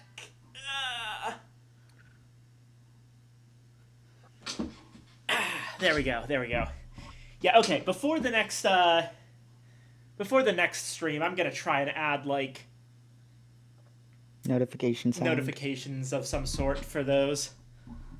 Okay. Better almost an hour later than never. I'm so sorry. Anyway. Okay. So Spice has been collected. And we go to Mentat Pause.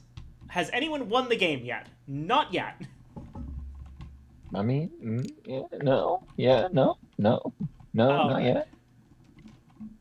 Technically, the only person here who's on track to winning is me. Yeah. Mm-hmm. Alrighty. And by extension, the Fremen. Yes. Mm-hmm. And if I can kick the Emperor out of Habanya Siege, then it's back to being me and the Fremen Yeah. by our own win counts. Mm-hmm. Yeah. Alright. Okay. We go back to storm movement. So the last two people to actually do anything were Emperor and Spacing Guild. So you two determine storm movement. Remember, take out your dials and dial a number of your choice between 1 and 3, and the storm will move sectors equal to your combined number of that you put on the dial. So that's going to be you guys, Ollie and Nico. What am I doing? Here. Dial a number on your battle wheel that's between 1 and 3.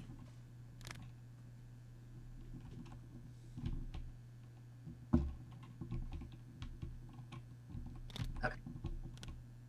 Go ahead and put it out in the duel zone. Right. Here we go. It doesn't like to pick up. Hmm.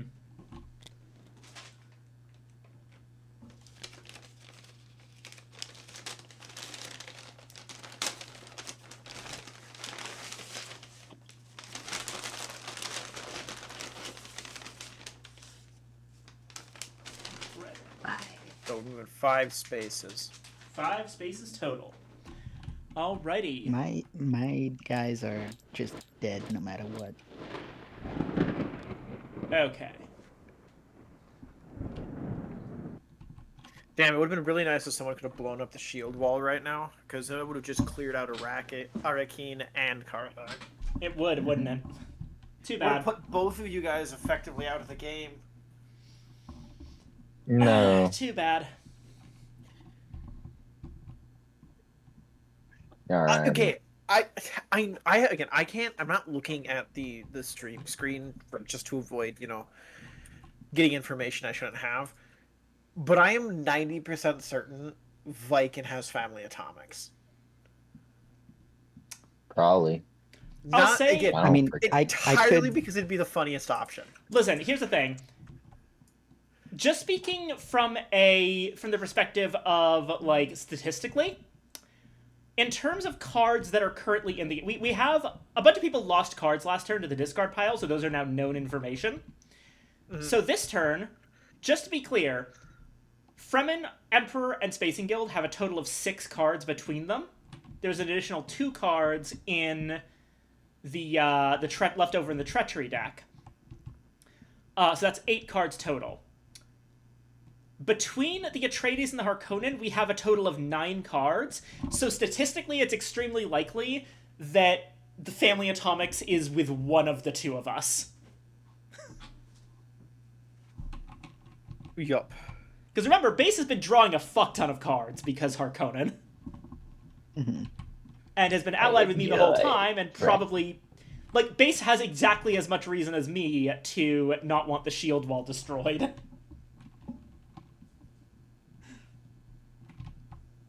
Anywho. Alrighty. So, next up is Spice Blow. Yeah? This turn, it is Wind Pass North. Oh, who could have possibly guessed? Oh no.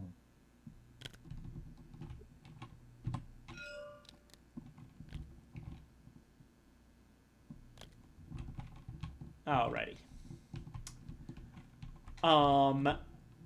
Next up is Chome Charity.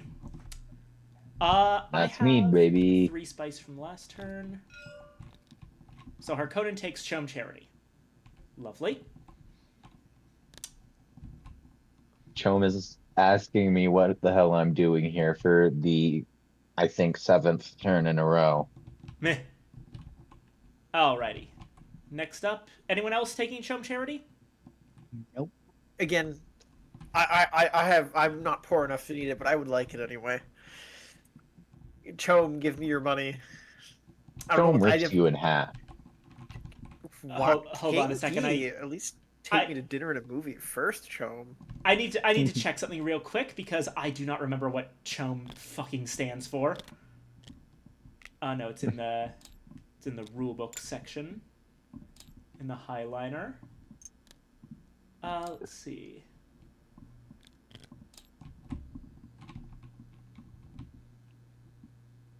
The Combine Honnête Ober Advancer Mercantiles, also known as CHOME, would like to cordially invite the Spacing Guild to go fuck themselves.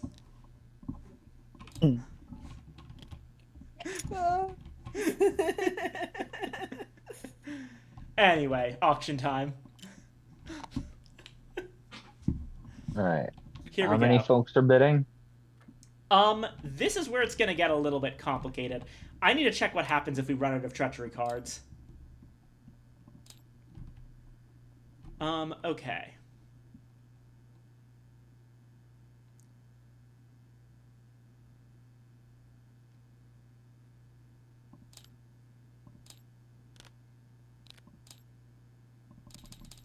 Come on.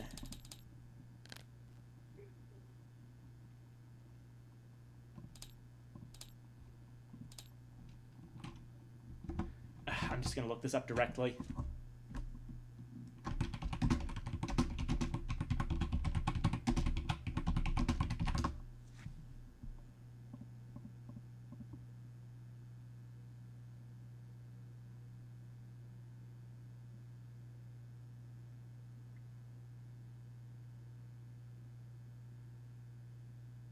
Yes, okay.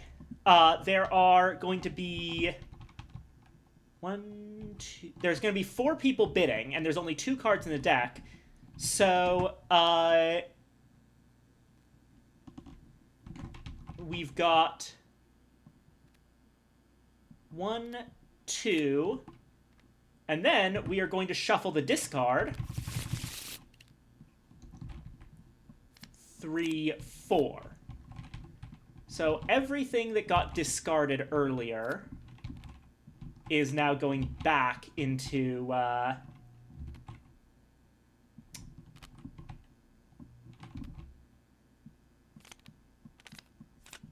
the deck, which means I have to somewhat edit my little tableau here.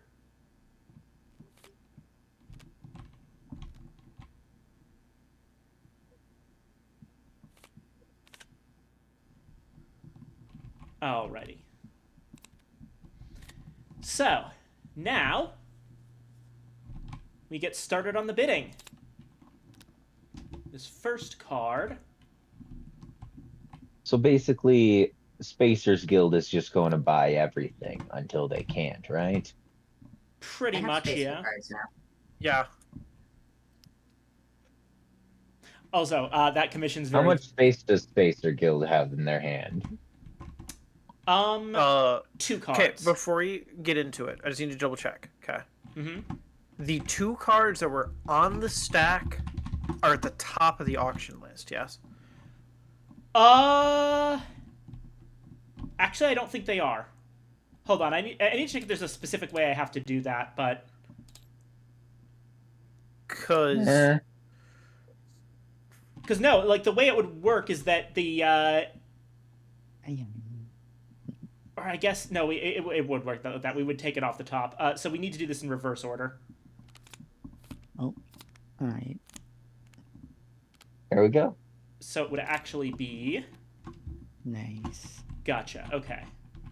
Okay, cool. I just want to be sure, because I just want to make sure we're pulling that the 2 unknowns are at the top, because the way I was thinking about it, they'd pull one at a time directly off the top. That is pretty much how it's supposed to work, yeah.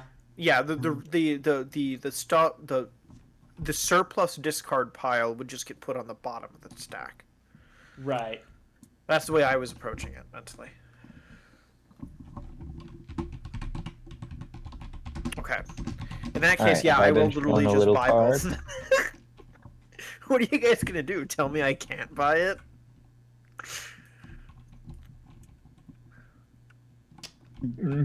Alrighty. Alright. You know what I can do, though? Yeah. Yeah. Yeah, I can do crazy stuff. Make it unreasonably expensive. Oh.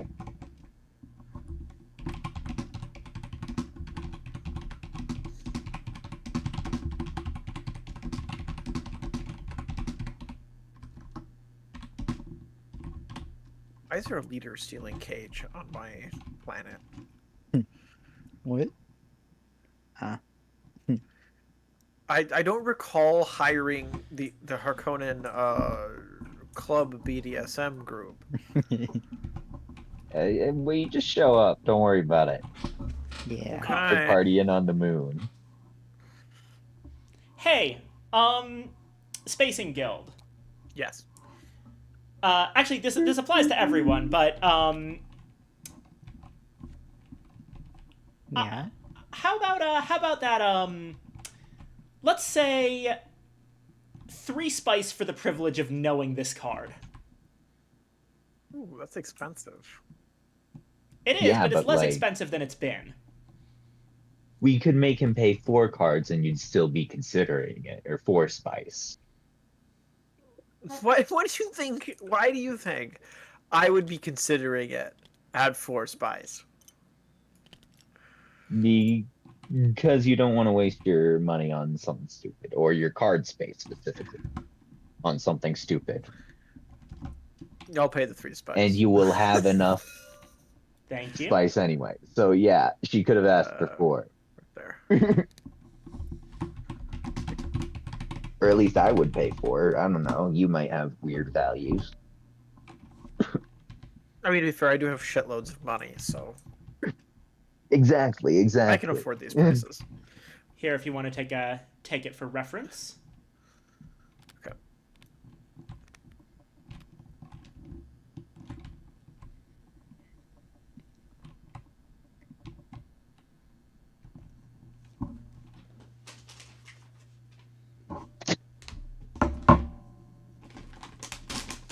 I'm returning it. Thank you very much. Alrighty. So, would anyone else like to pay for the privilege of knowing this card? No, I'm good. Okay. Alrighty, we are starting the bid with the Emperor.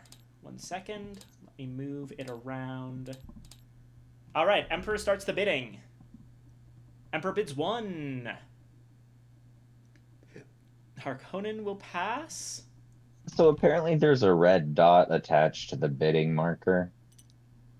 If you zoom out far enough, There's you can see it. two red Yeah. dots and a yellow dot. Fremen. The yellow dot was It's original. beautiful. I love it. Alright, it goes to the Emperor for 1. Which one was it? It's this one. Go ahead and just hit take. Alright. Here goes.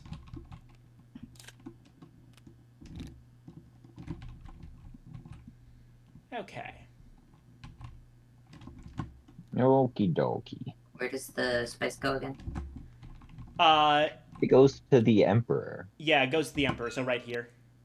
But, oh wait, but Ollie's paying, Ollie is the Emperor, so it goes to the Spice Bank. My bad. Okay. Yeah. Oh, go.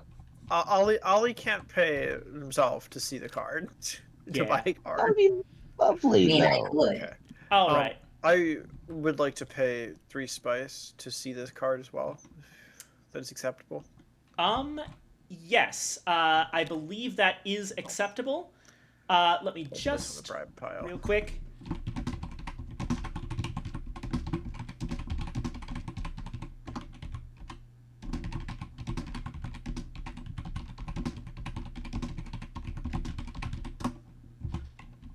Alrighty.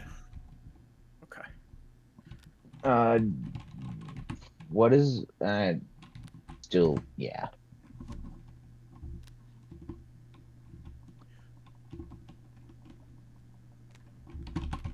Okay, thank you. There we go. All right. There we go. Okay, this time the Harkonnen will start us off with the bidding. Harkonnen bids 1. And I am going to be simply as annoying about this as possible. Alright, Spacing Guild brings it up to 2. Fremen?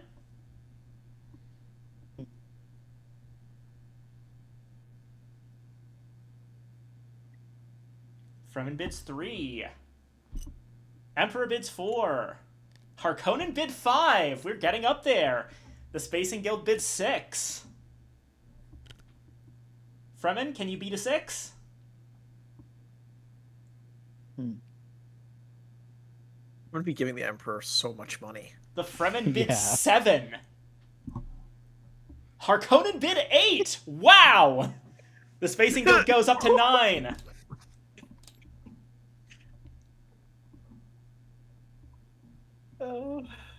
Harkonnen bid 10. Gee. You on bid 11? No, hold on. Give me a second.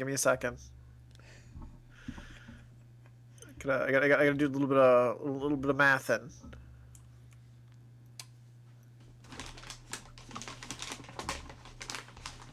All right, Spacing Guild bids 11. Hi, Levi. Emperor?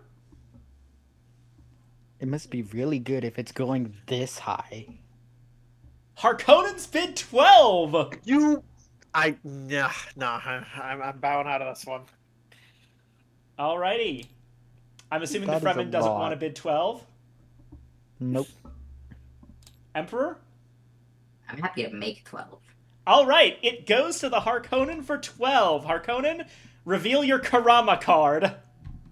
Yeah. The Karama, quote, bid more spice than you have without revealing I'm this sorry, card, Emperor. and or purchase a treachery card without paying spice for it. This is disgusting. Yeah. Throwing rocks.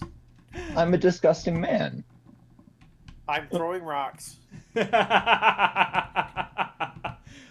were Baron planning Harkonnen, this since the go beginning. Eat. Baron Harkonnen, go eat shit. And Harkonnen, go ahead and draw another card from the treachery deck. Oh, right. Because you get another freebie. Let's see. 1, 2, 3, 4, 5, 6.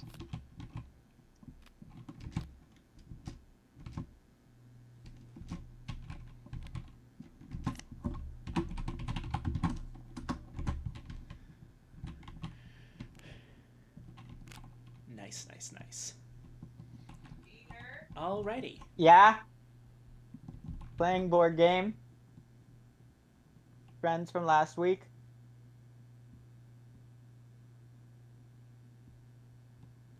Yep. I'll just wait there. But yeah, the Karama's a very funny card.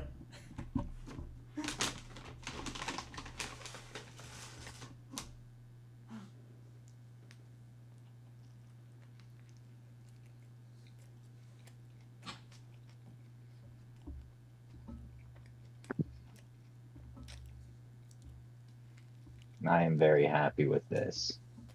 Mm-hmm.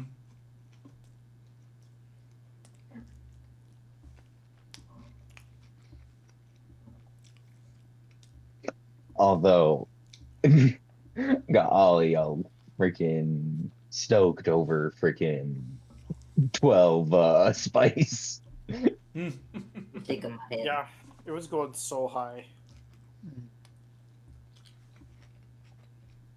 I'm shocked no one called it out earlier because Harkonnen took Chum Charity this turn.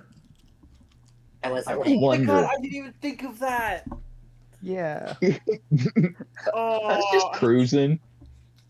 Wait. If you didn't even have the money to bid that high in the first place, how were you allowed to bid that high in the first place? Read Because the of the Karama card. card. Ah. This is evil.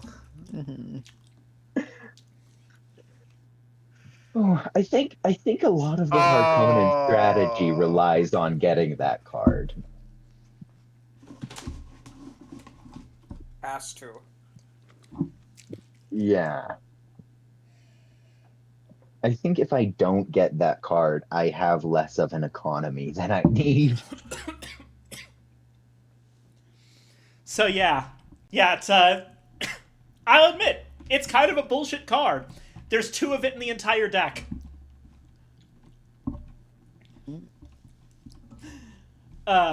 It's But in order to play them, you have to discard them, unlike a lot of the shield weapon stuff, and so they get cycled through a lot. yeah.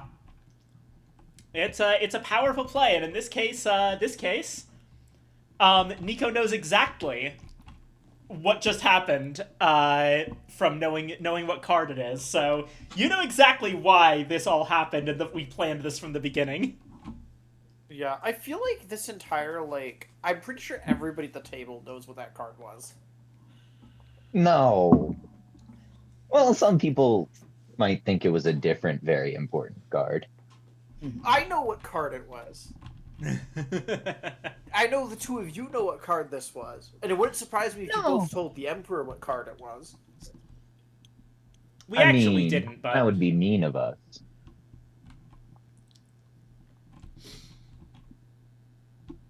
yeah. We're all currently in the middle of a standoff of do we all know what the card is, or do we admit it, or do we just not admit it and pretend none of us know what it was? I mean, you're allowed to do with that information whatever you want to. If you want to just say it, then just say it. You did purchase the copyrights to that information, I think. I did. I'll say nothing because it's funnier this way. Okay, valid. Fucking great logic. Anyway, shall we auction up the next card? Yes, I was waiting because it seemed like Aurora had something going on. Someone was calling. Yeah. Understandable. I'm Alrighty. good. Next card.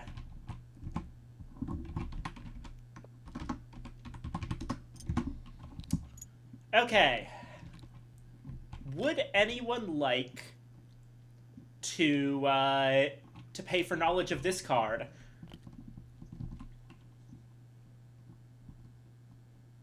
Nope, I'm good. Could I tempt you with a price How reduction much to is it? 2? It's tempting, but no. You know, you I'm could tempt good. me with a price reduction to 2. Okay, you get 2.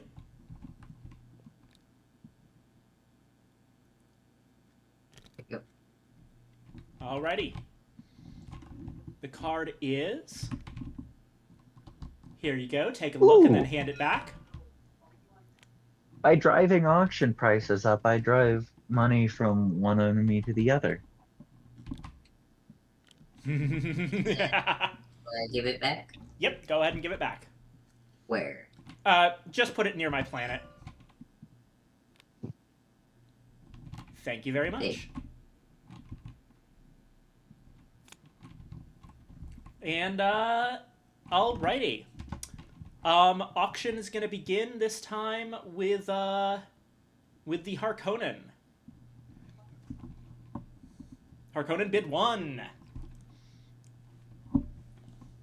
Spacing Guild bid 2. Atreides cannot bid. Fremen bid 3. Over to the Emperor. Emperor bids 4. Harkonnen passes. Spacing Guild up to 5. Fremen? Ollie can drive up their own economy. That's true. Yes, but Wally also has to have enough money to force that increase. Emperor drives it up to 6. Harkonnen? Oh, apologies. Yeah. Alright, it looks like we are passing over to the Emperor at 6.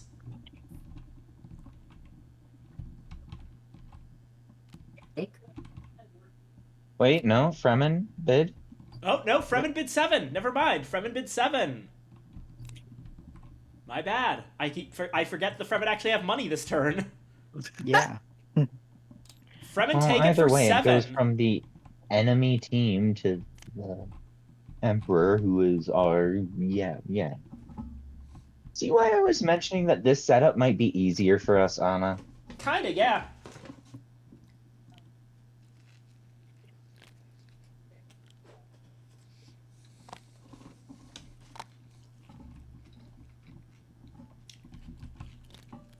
Alrighty. And it was 7.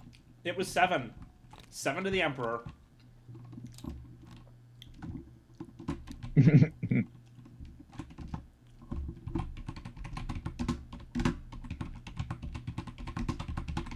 What happened to the drawing here?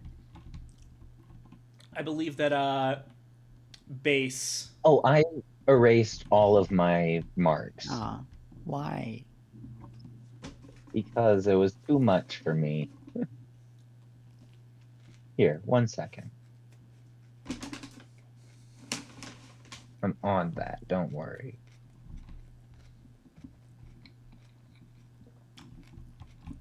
Alrighty. Last card up for auction. We have it marked at 2 spice to know the identity of the card.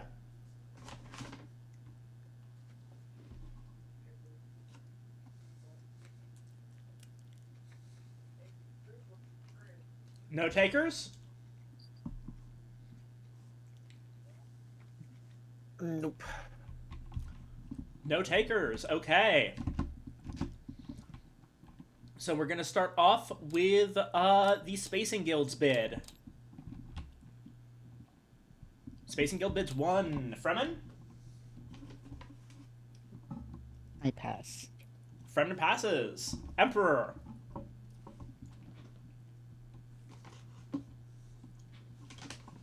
Emperor makes it go up to 2. Harkonnen? Harkonnen up to 3. Spacing Guild up to 4. Fremen, I assume pass? Yep. Emperor? Emperor up to 5. Harkonnen passes. Spacing Guild to 6. Fremen pass? Yep. All right, Emperor. Emperor bids 7. Harkonnen passes. Spacing Guild bids 8. I think it's literally just me and the Emperor bitch fighting over who gets this. All right, it is going for 8 to the Spacing Guild. Unless Harkonnen suddenly pulls something out of nowhere, but I doubt it. Oh, apologies. No, that's like not what's happening. Have money, oh Emperor. Put in an order, and it's got quite a few things in it, but I think the really funny thing is that it's labeled as arriving at insert time order with Mountain Dew Baja Blast. Thanks. That is not the most important thing. That is the thing I put in last second. Alrighty. So, finally, that bidding phase is over, and a lot of shit happened. Holy crap. I made a lot of money. Yeah. Alrighty. Over to revival phase. As usual, I can't do anything because the only person I've lost is Dr. Yue.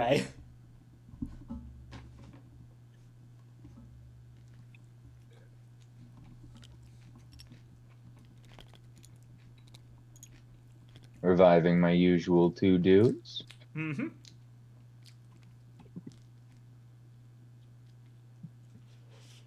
Did I? It's over I mean, I here. might as well. Yeah. I snatched it. All right. Yoink. I was trying to read it and compare on what I should do. Oh, apologies.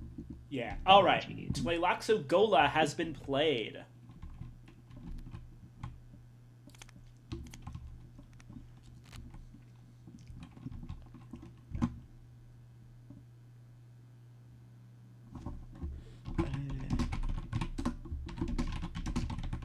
Might as well just bulk up. 4, 5.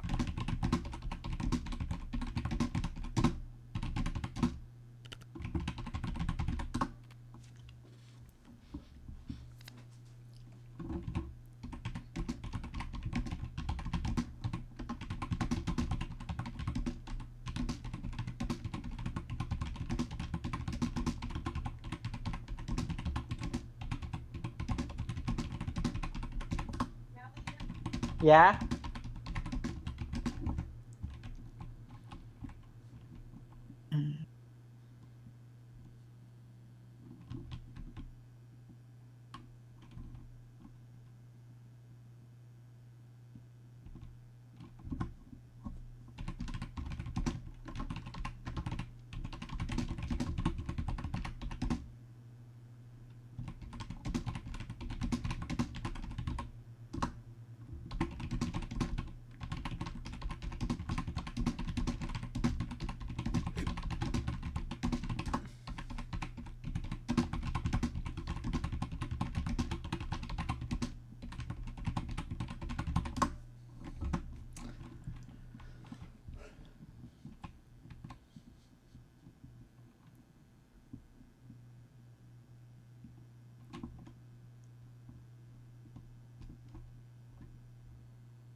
Whose turn? What are we doing? I am back. Revival. Has everyone taken their free revivals and paid for the ones they want to pay for? Yep. May I take will that I get a free free? revival? Sorry. Do I get a free revival? You You should be get able to get what? one guy back. I'll take one guy back. Yep. I just one have troop. to ask the Fremen if I may take the free revival. Yes. Okay. Because Righto. you know, I want to adhere by the rules of the game. Mm-hmm. Mm-hmm. Just so you know, your dual disc is out there, Spacers Guild. Cato. Your dual disc is Oh. just out there. I don't know why you saying dual disc made me think of the ones from fucking Yu-Gi-Oh instead of what I was supposed to be thinking about. No, I immediately also Speaking thought of, I've that. gotta So I was just like, dual disc? I don't have one of those. add. Unless it was just like some sort of weird ass euphemism I've never heard yet.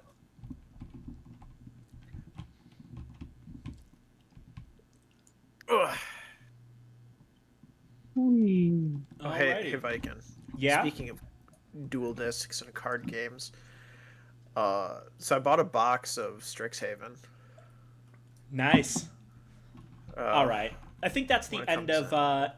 end of revival phase, right? I think everyone's got their stuff. Okay. I think so. All right. On to shipment and movement. Atreides gets to peek at the next spice blow zone.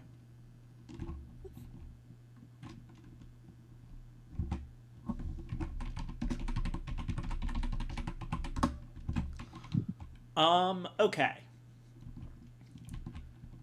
So, first shipment and movement is going to be the Emperor this turn.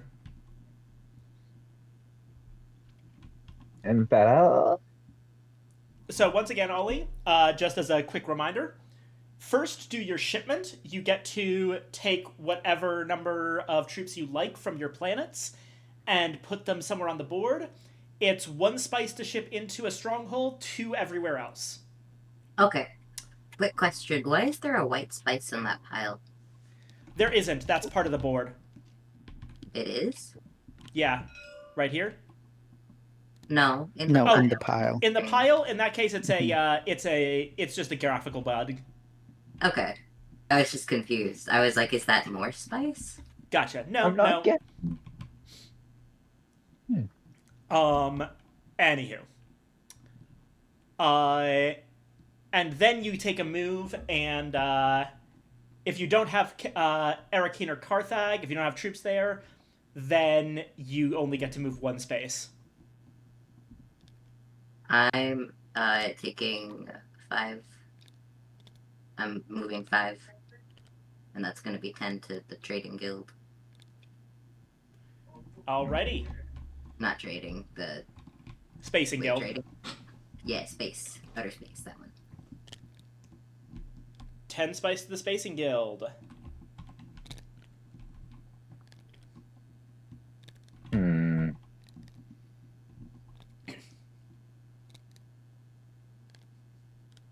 Hmm. And then, am I able to move them into this? Yes, you are able to move them into Siege Taber. Okay. Done. Okay. Who authorized the Emperor to be moving like this? Ever since when I lost ties to everyone, everybody became both my enemy and my ally. Mm-hmm. So I'm treating them as such. This All of you are my so. subjects, and I will punish you as I see fit. Understandably so. Also, I love the new Fujitech pick. It's really nice. I saw that you finished the commission got finished, and it is adorable. Thank you. I love it so much. I'm obsessed with it. Mm-hmm. He's cute. It's very cute. You gonna eat it because you tend to eat things you're obsessed with. See, typically I would say yes, but I think this would be a texture issue. Yeah, fair enough. The tendrils on the inside would be too slimy. Fair enough. Anyway, Emperor's shipment and movement is done. On to the Harkonnen. Um. Yeah. Okay. I will be right back though. I have to go and grab my stuff.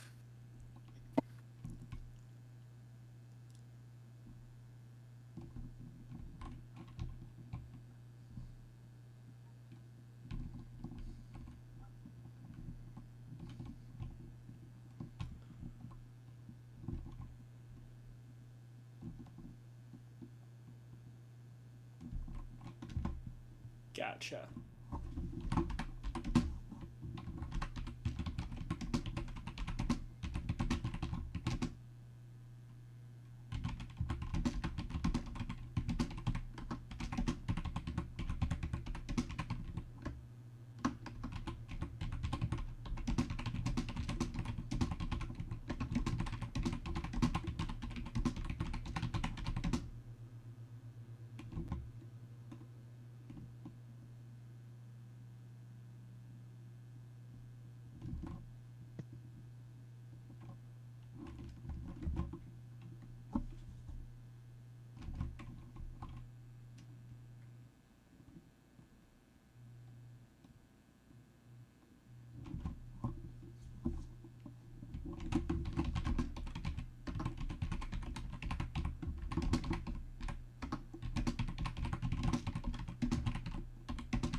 It got quiet suddenly, unless my headphones cut out.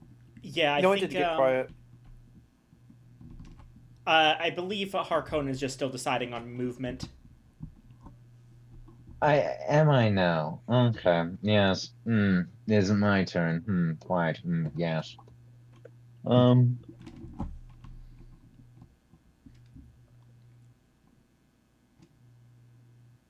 I'm going to ship in two fellas at my own little spot there.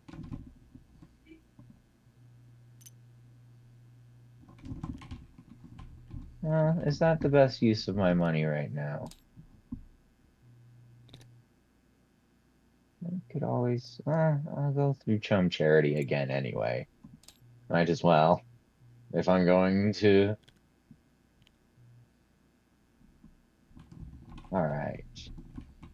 There we go. And I grab two of these.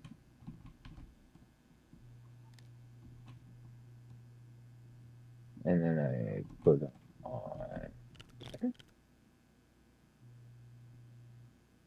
Put them on there.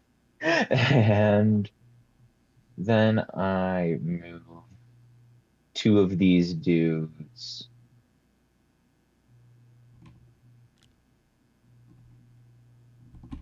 over to Pasty Mesa. Yeah. Yeah. Let me just check a quick ruling for something I'm planning. There we go. Start a little fight, get a little thing going. Okay.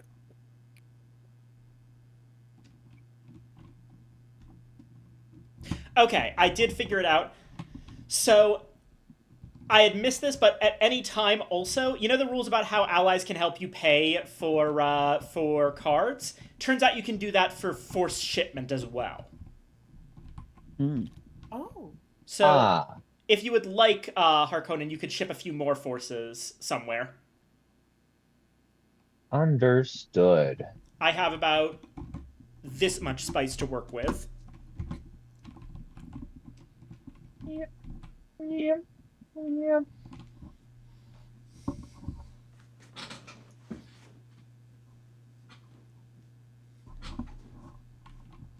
Yeah, I think I'm still gonna work with that, and we'll see what we work with next time. Gotcha. Yeah, same old, same old. Wait, how'd these guys get over there? Uh, Oh, Imperial I see. Basin, Shield Wall, Pasty Mesa. Right, Pasty Mesa I know, long distance. just huge. Right out.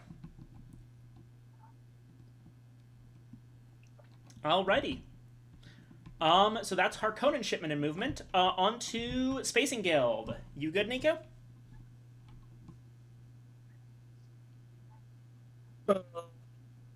The spacing for me, yeah. I'm going to pay 3 spice, and I'm going to ship these guys in on top of this force, Gotcha. and then I'm going to move to here. Gotcha. Okay. Disengage that battle, but hey, Twix Siege is once again uh, a fortress. I think the closest anyone comes to challenging my control would probably if the Atreides committed everything they have Alrighty. in terms of who has the most in the field. Though I think the Emperor might be able to challenge me as well. But that'd be full commitment. I'm sorry, my dear ally. I would commit forces over to help you at your siege, but Alright. I gotta hold the siege. I gotta hold Atreides till the end of time. turn. Let's see.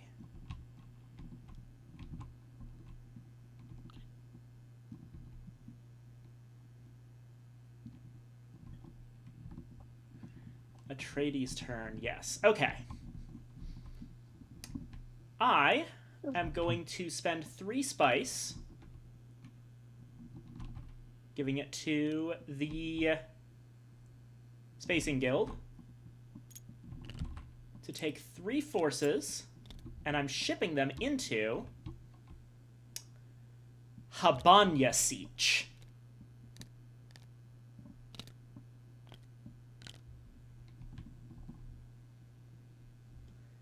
And before I decide on my move, let me just do a tiny little bit of math.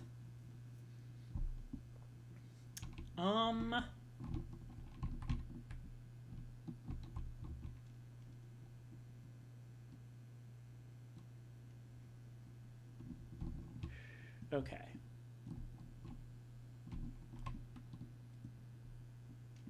Assuming the Emperor commits 4.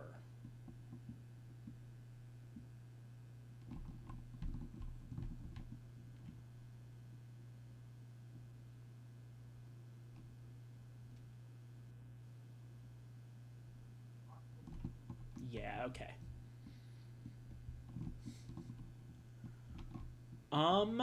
Yeah.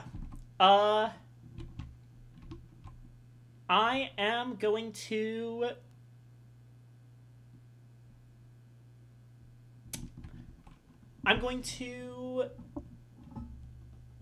my movement is...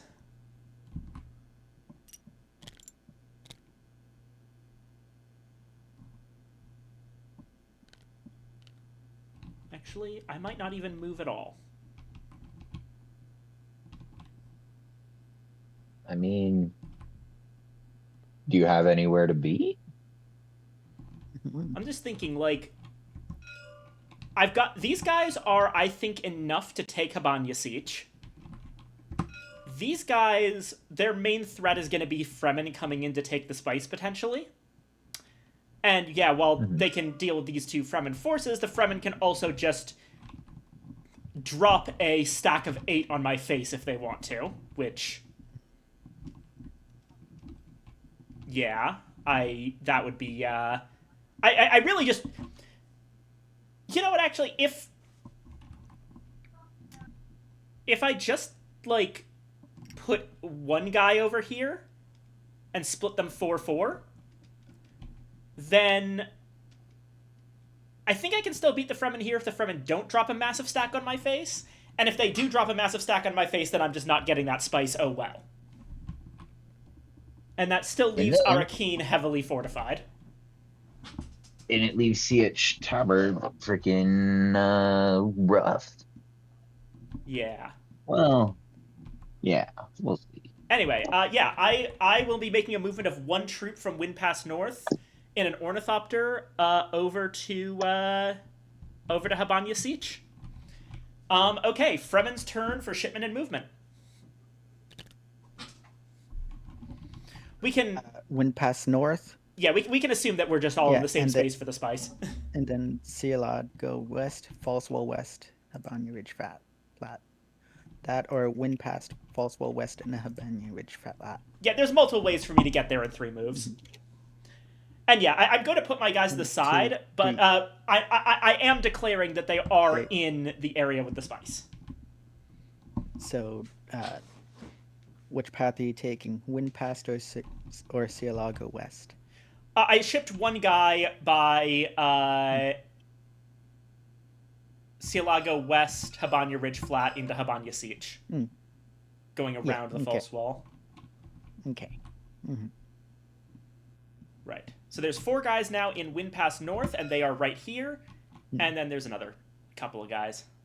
Where shall I just drop my guys? So you do have 8 dudes. If you wanted, you could ship them into Siege Tower. Yeah. Or wind past north.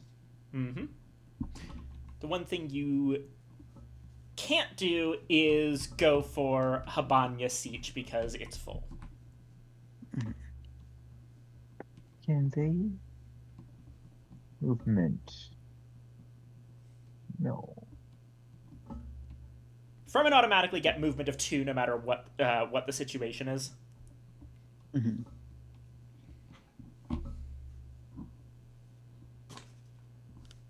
Drop those there. Move these guys.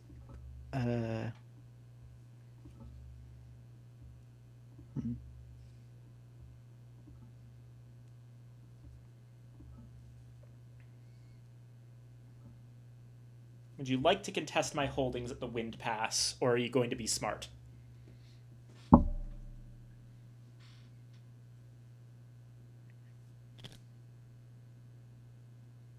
I mean, might as well go somewhere that...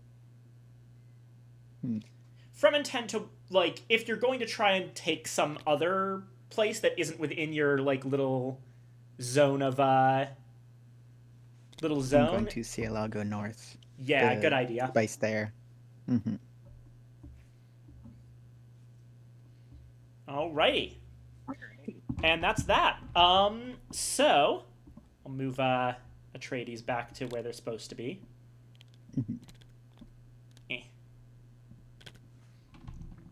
So, now we go on to battles. And we're going to start with all of the Emperor's battles, which is all the battles.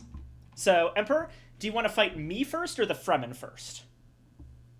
You want to fight the massive stack of 12 or the small, comparatively small stack of 4?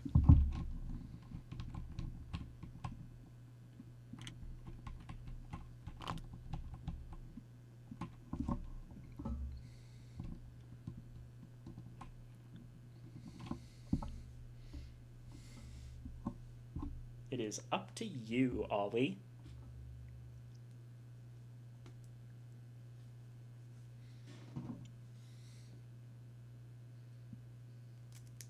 Oh, microphone not working? I saw you spam the mute and unmute. Oof. Ooh.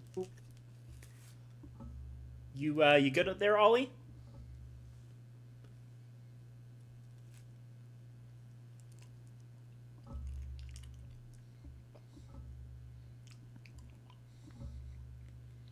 Hello? Hi. There it is. Hello, hello. There it you is. are. There you are. I said I'll take the comparatively smaller stack first. Okay. All right. So that's going to be me. Okay. Let's see. What do I want to do here?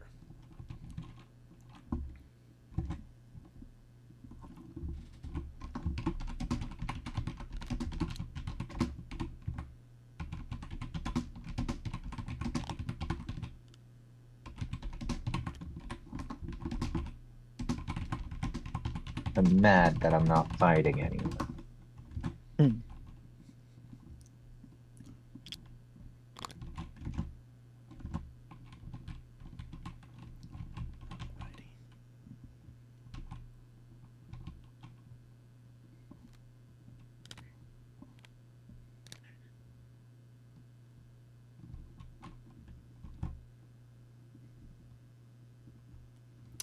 Alrighty. Quick question for you in DM space. Whoop, whoop, whoop, whoop, whoop. Oh, no, not my DMs.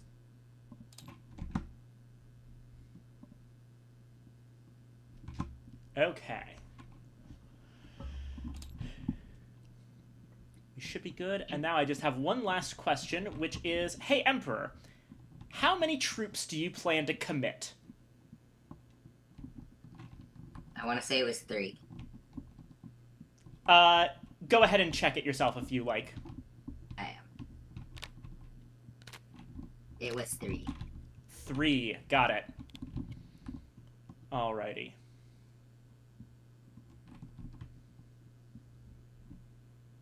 I think...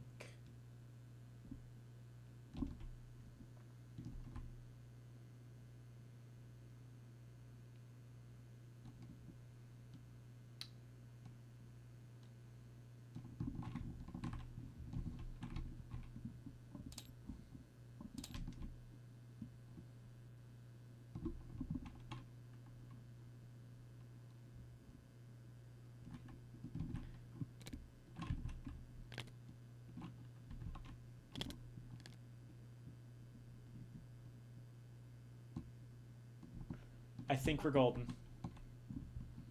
Alrighty. Let's reveal. Oh, whoops. Oh. There we go.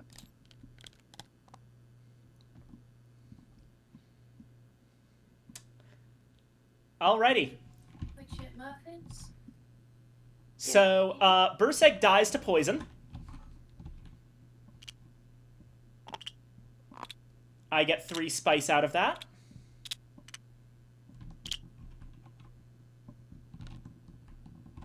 Which I will just take Did right I now. lose 3 guys? You lose... Oh, I'm actually the winner here because Lady Jessica now beats that 3, so you lose all your guys. And I lose none of mine because I didn't do any. And now... Lady Jessica with a strong argument and some poison. Yeah. Canonically, it's not Lady Jessica, but it is a Bene Gesserit in the book who actually uses the Gom Jabbar. I mentioned in the pre-game talk that the whole litany against fear with Paul having a poison needle pressed to his neck, that's the Gom Jabbar. It's a poison needle that the Bene Gesserit use. I get my stuff back. And there we go. Alrighty. Over to the Siege Taber fight. Hey.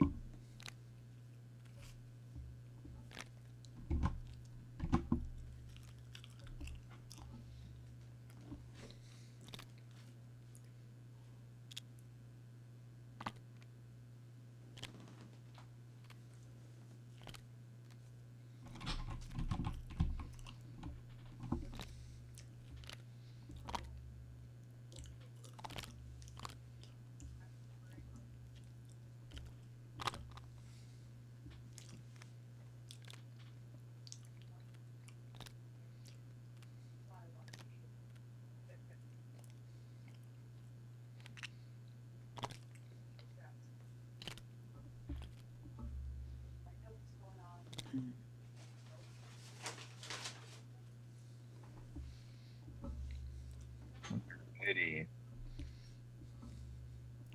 How are y'all planning on running this?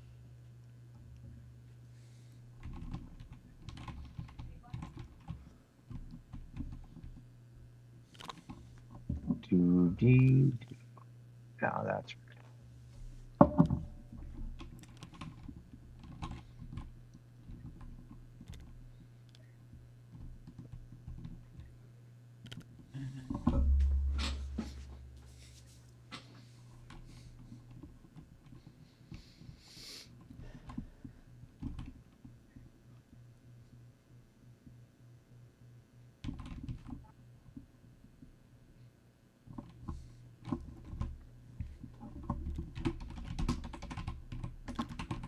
alrighty. I'm ready. All right, let's see it.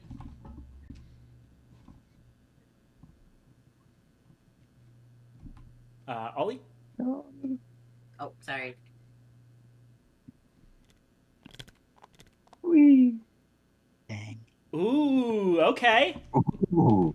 I think we actually have a double knockout here. So Stilgar is killed via Crease Knife because Snooper doesn't protect against projectiles.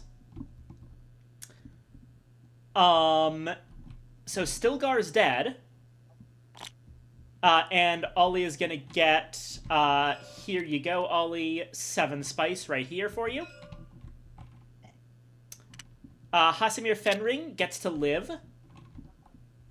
This Snooper You just is committed more discarded than half. from the Fremen. Micah gets to live. I lose everything. Let's see. Ollie keeps their knife, yeah? Yep. Yeah, Ollie keeps the knife. Or wait, actually, shit. Who? No, yeah, Ollie wins. Yeah. But unfortunately, Ollie also dialed 6 and loses all of the Emperor's forces there. So what we have here is a completely empty Siege Taber. There are 2 Fremen forces in Cielago North and 3 Emperor forces in the Great Flat. Oh wait, and 2 in reserve. Righto. Y'all are very extended. I think We may this- have made a bad decision. I can I just made appear the in perfect Siege Tower. I can just appear here again with 3. So Alrighty. And that's it for battles, I think. I don't see any more battles for us to do. Okay. So, we go on to Spice Collection. My forces each managed to grab 3 spice, so I get the 6 from there. And, we go on to Mentat Pause. No one's won yet, but we're getting very close. We're playing a lot more aggressively to ward off the Spacers Guild ending. Yeah. That's the real ending, is what that is. Okay. Turn 8. Yeah. we've got storm movement. Go ahead and it's gonna be the Fremen and the Emperor decide how far the storm moves. Once again, dial from 1 to 3. Ooh, no matter what, almost no matter what, it's gonna cover the Emperor's forces. Almost. Oh no. Maybe. It can happen. Who knows? We're full of love. Ah, shoot it. All right, 6 spaces. 1, 2, 3, 4, 5, 6. So I lose these Atreides forces. Oh, sorry, they go to the tanks. The Emperor loses the Emperor forces.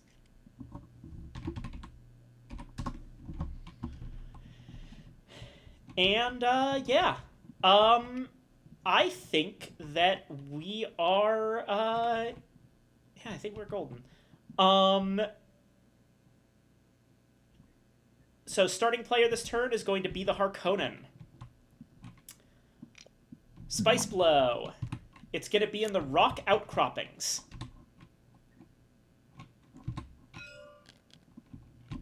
Six spice right here. And Chom Charity. Oh, and I get all this bribe spice. I'd like to claim Chum Charity. Fremen? I'd Chum Charity for me, please. Go ahead and take up to the 2. Oh dear, oh dear. All right, I think I sent you another invite. Perchance 1 or 2. Apologies, it was... I think I sent you a lot there. It was not functioning, so I just spam clicked it. It works for me. Fair enough. Alrighty. Okay. So, Chom Charity? Yep, Chom Charity. Grab.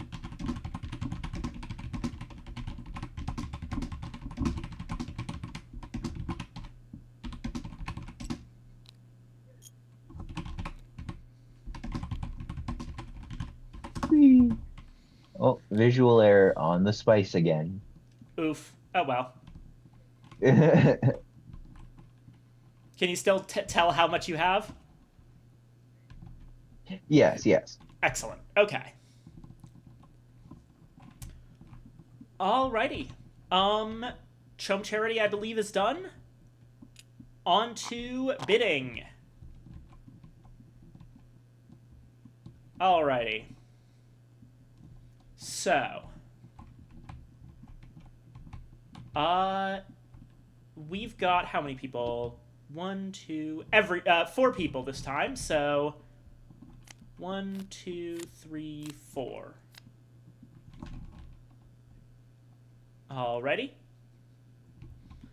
So, let's get this party started. First bid card.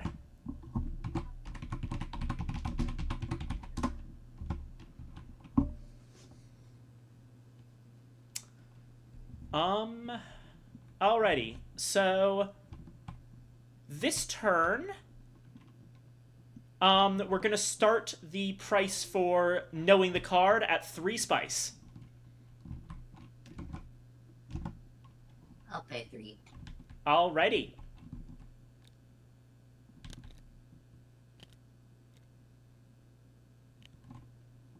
And who starts the bidding? Bidding is going to start with the Harkonnen, because they are first player. Okay.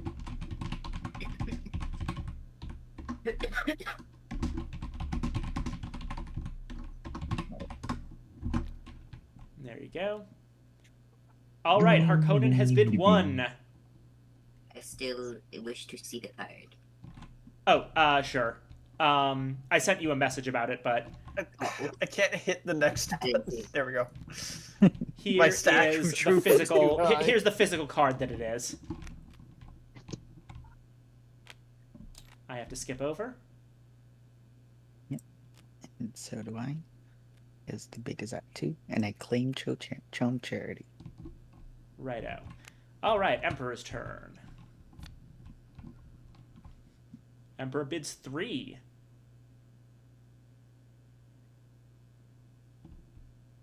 Harkonnen passes.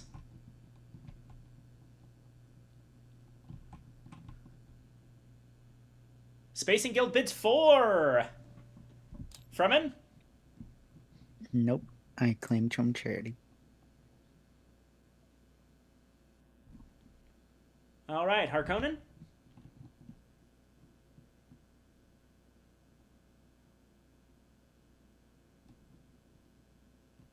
Harkonnen?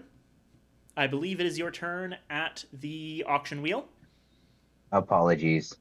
There we go. All right, it goes to the Spacing Guild. Ooh, the Emperor.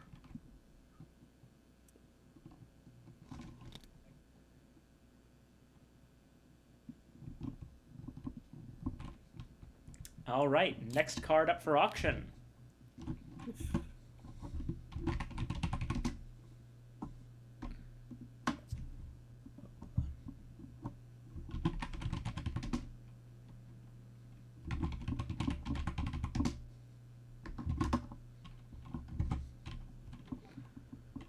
Right, same rules as before. It's going to be 3 to learn. And it's going to be the Spacing Guild bidding first this time. I can't. Can't? Oh, right, Okay. no, never mind. Then it's the Fremen bidding first. Sorry. Yeah.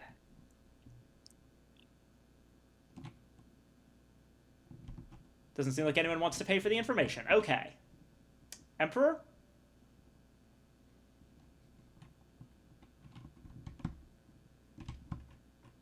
Emperor bids 3.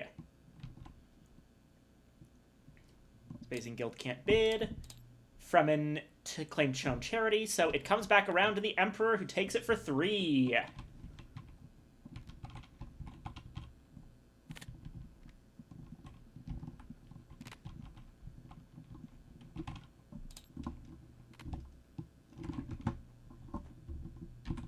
Speaking of cards that are discarded and come around often.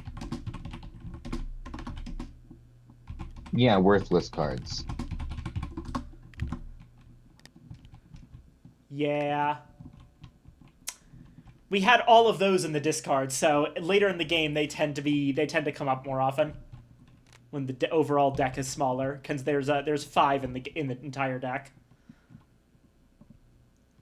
We had them all in the discard, but then they got shuffled back in. You guys could pay for information on this one too. Yep, absolutely.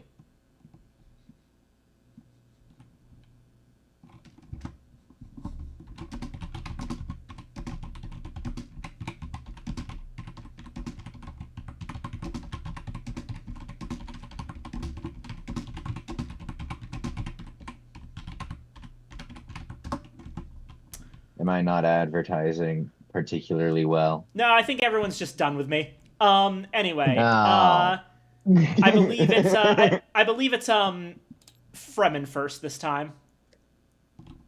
Alright. Fremen spends 1. We skip over the Emperor. Immediately outbids me. All right. I don't believe that the Spacing Guild can bid. Oh, that's right, I can't. No. All right, so Forgot. It's mine. Let's go back and Harkonnen put it up to wherever it was. Yeah, it was at 1, yes? I think it was at 2. No, it was at It wasn't too. yeah. Yeah, because I the Fremen bid completely 1. forgot that I couldn't bid. So Yeah, sorry. you immediately outbid me. All right. And so it comes back around to the Harkonnen. Okay, I'll, pay the 2 spice. And then Then draw to your... you. Yes. And then Oh. wait, I have 1, 2, 3, 4, 5, 6. Perfect. and then I take one from the other from the file. All right.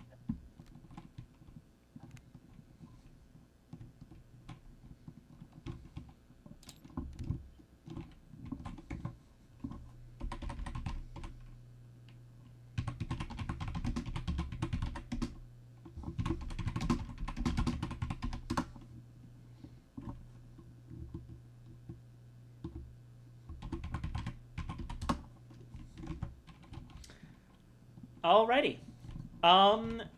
And once again, the offer's still open, but I doubt anyone's going to take it at this point. So let's get the bidding started with. I think the only people bidding at this point are. No, this basically automatically goes to the Fremen because they're the only people left. Oh, and that costs them literally nothing to take it, does it? Technically, you still have to pay one because if the cost is 0, then it just gets put back on the top of the deck. But Fremen can pay 1 and just automatically take it. Mm-hmm. I'll pay the 1.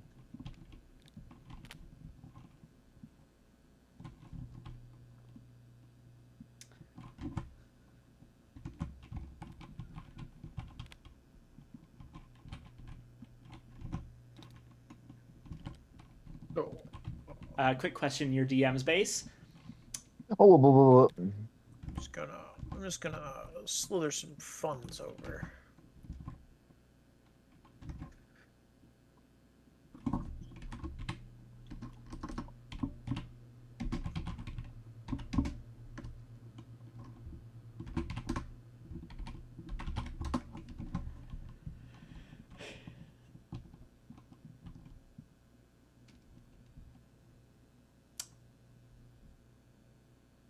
Base, should I just say what happened because of how incredibly funny it is? yeah, it's incredibly hilarious. It's yeah. So yeah. I want everyone to know that in a absolutely ridiculous twist of fate, between the card that Base drew off the top of the deck and the 4 cards we auctioned, we shotgunned through all 5 of the worthless cards. Everyone got a worthless card this turn. Nothing ever happens. Nothing ever happens. Yeah. Alrighty. Oh. Good God, that was funny. Anywho. On to revival phase. Atreides publishing the secrets of the universe because it's funny, LMAO. I take my 2 free revives, and I think I might actually, I think I actually will pay the extra 2 spice for a, should I? Hold on, let me do math.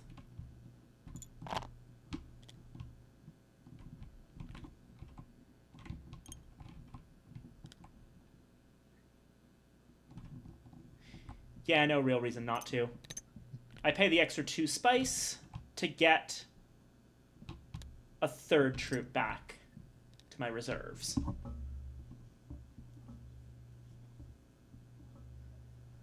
Alrighty.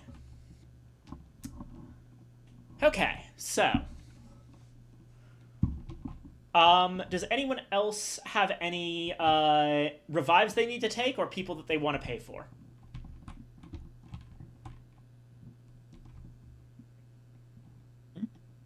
I see that Fremen have taken their 3 free revives. Emperor, Spacing Guild, you got your revives? Can I take 3 free revives, my Fremen allies? Yeah. I have 1 revive, so I'll take 1. Yeah. Alrighty. Revival is done. Okay. So now, shipment and movement. And the first person for shipment and movement is going to be the Harkonnen. Base, you know what to do. So, yeah, I'm gonna take this stack of 7 Harkonnen forces and I'm gonna put them in Siege Tabor. Yep. How much do you need from me for that? Well, one per, so 7 in the shipping payment. Please, Alrighty. sugar daddy. All 7, you got it. Yeah, I'm spoiled. All right, Space and Guild. Here is 7 spice.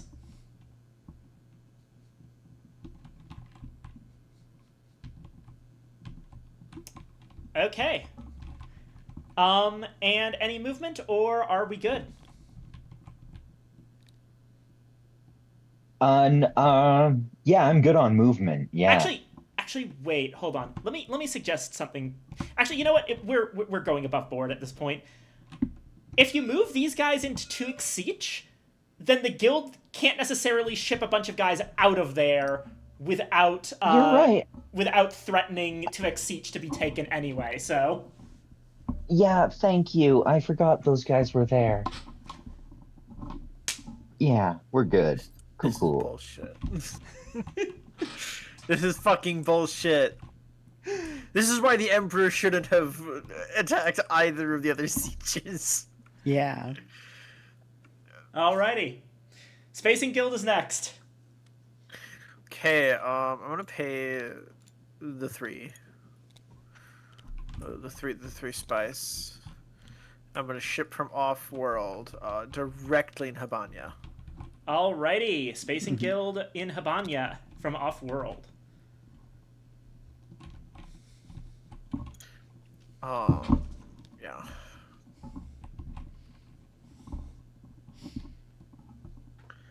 Any movement, or are you good? Oh, I'm good. Alrighty. Jukai, everyone must hydrate and stretch. Okay, we are every single one of us, getting hit with a hydrate Alright. and stretch. Okay. Gonna mute myself because I make terrible groaning noises. Yeah, I'm also going to go, actually, I have enough water here to take a little drink, but it's not a lot, so I'm gonna, after stretching, I'm gonna go refill my water. Yep. And I'm going to go get some water. Righto. And stretch! Ah, long snake. Alright, be right back. Yeah.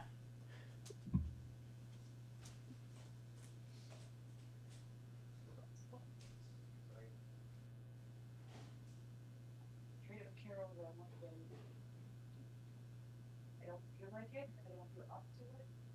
And we're going to do it like yes. So I'm going to order that one. Anyways, the Carol, thank you go back to what I was. I could be operating.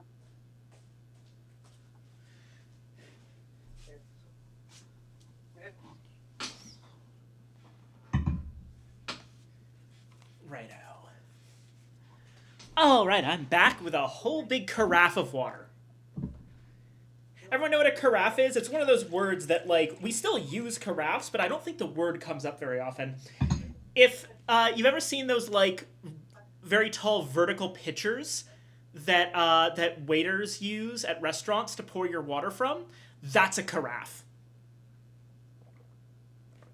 I actually just own one, so I keep it nearby to refill my water on demand.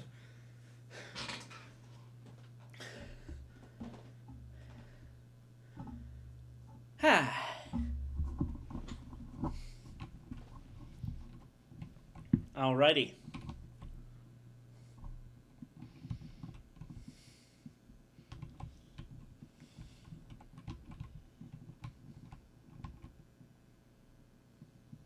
All right.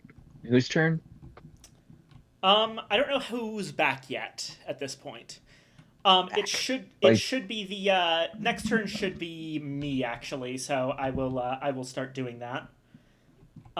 Space and Guild's doing no movement. I will go ahead and take 1, 2, 3, 4, 5 spice, hand it over to the Space and Guild. And I will take my 5 Atreides forces and ship them into Habanya Siege.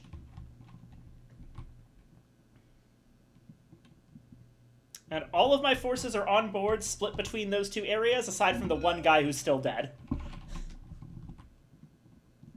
So this is very lore accurate, where all the other players simply had to make one mistake, whereas we could just like take the golden path.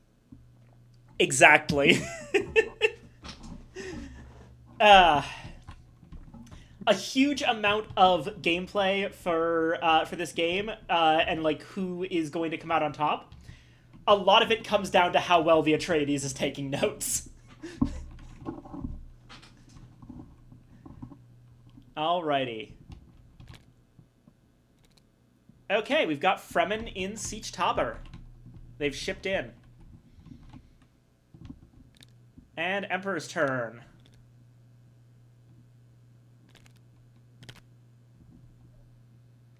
Unless the Fremen would like to move their forces.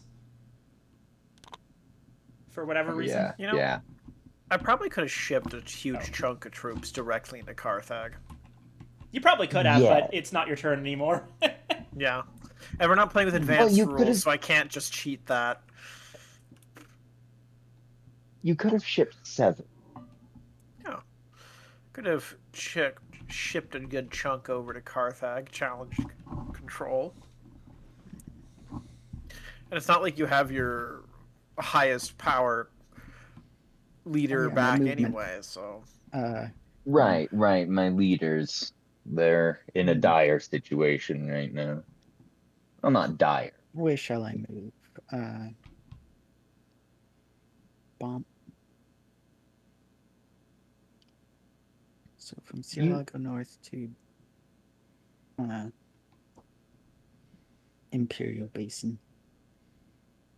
You're just gonna stand there in front of Arakeen and Carthage looking intimidating.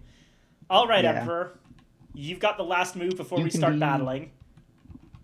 You know that person singing in the desert? That's them. Ah, the la la la. Yeah.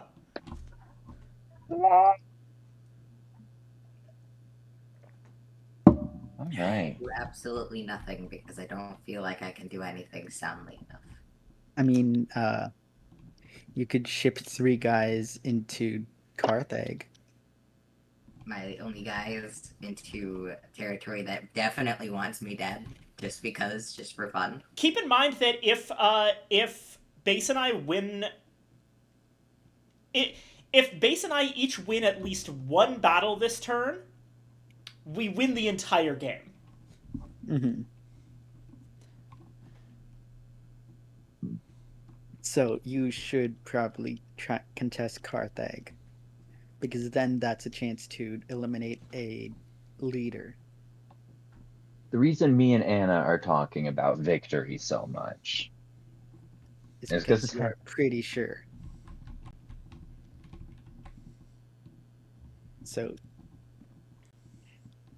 since you're alone, you can do whatever you want, sure. But I'm recommending you ship into Carthage because everyone else is defending strongholds, I also... and you will die in Arakeen. Yeah, I also second just shipping into Carthage, because, like, let's face it here. Do you want to give the Atreides and the Harkonnen such an easy victory? I mean, to be fair, it took planning and sacrifice and honor that you would never know. Go back to bathing in your oil tub. Yeah, They right. simply require All right. lubrication. Okay, we have our battles set. This is gonna It's like be the only thing I know about the Harkonnen is that the Baron is in a giant tub of oil like 90% of the time. Dude, same. Yeah. Alrighty, so battle time. We have all of the Harkonnen battles first, and they get to go in whatever order they desire. So that's going to be 1 in Siege Tabor, one in Carthag and one in Tuexeach. Let's build up suspense and do the one in 2x each first. Right out. Okay.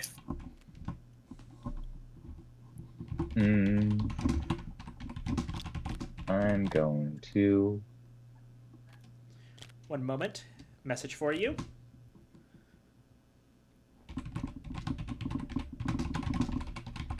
Do.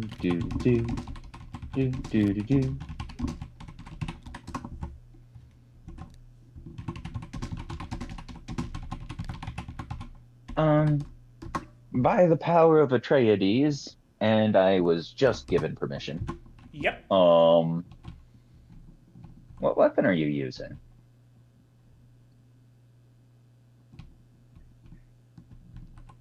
If you are using a weapon. What weapon is who using? That is asking Nico. The Spacing Guild. Actually, do you get? You know what? No, we're all gonna fucking know it anyway. Ah, a Yeah, poison. okay. The Elika drug. Gotcha. Yes, quite.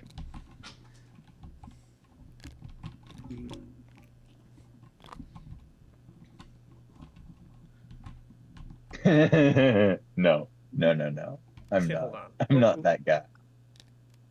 Yeah, hold on.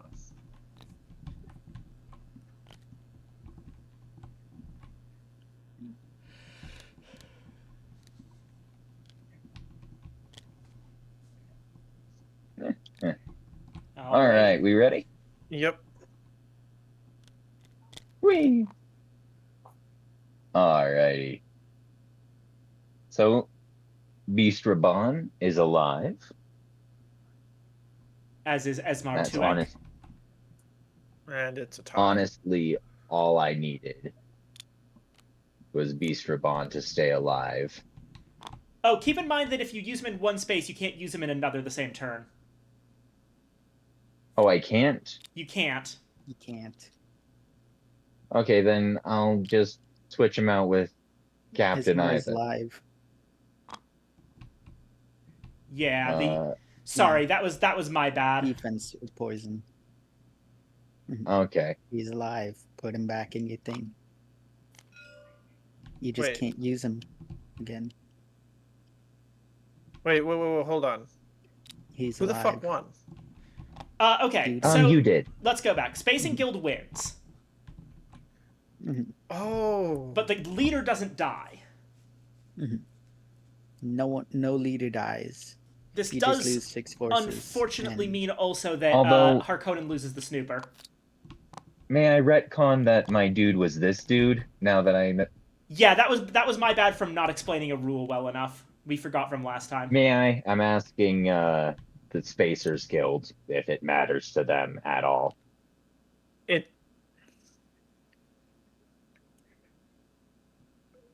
Oh, you want to use it against me? You know what? I mean, Yeah, I I still would have would. won with that combination anyway. It Nothing does would have have an really effect on the changed. outcome of the game, so I'll say that I did put Beast Raban in there. Yeah, okay. You should still be fine. You should still be fine with your forces. You should be able to use a numbers advantage if we play smart. Yes. 3s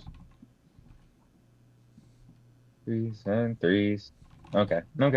And then next up, we are going to fight the Emperor. Alrighty.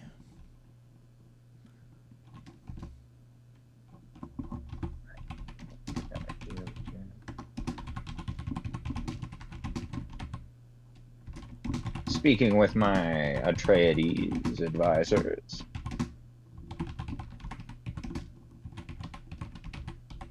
And I chose, yeah, I'm fighting the Emperor. Yeah, let me just check.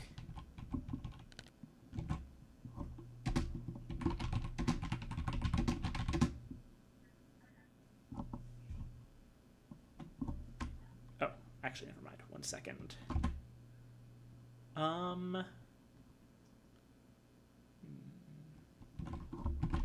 Oh yeah, the Harkonnen's second draw gets around the Atreides Yeah?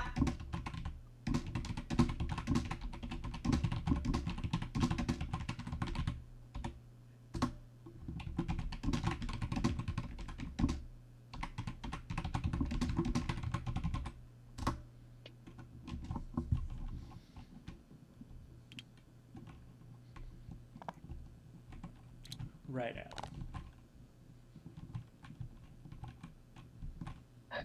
I have been advised to ask you about your.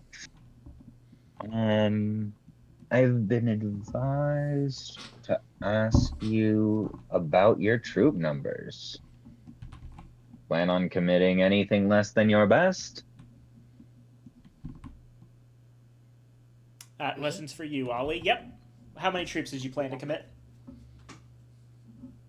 3. 3. Okay. Okay. Going all in. That is very respectable. And I'm gonna do that. And gonna do this. And gonna do this.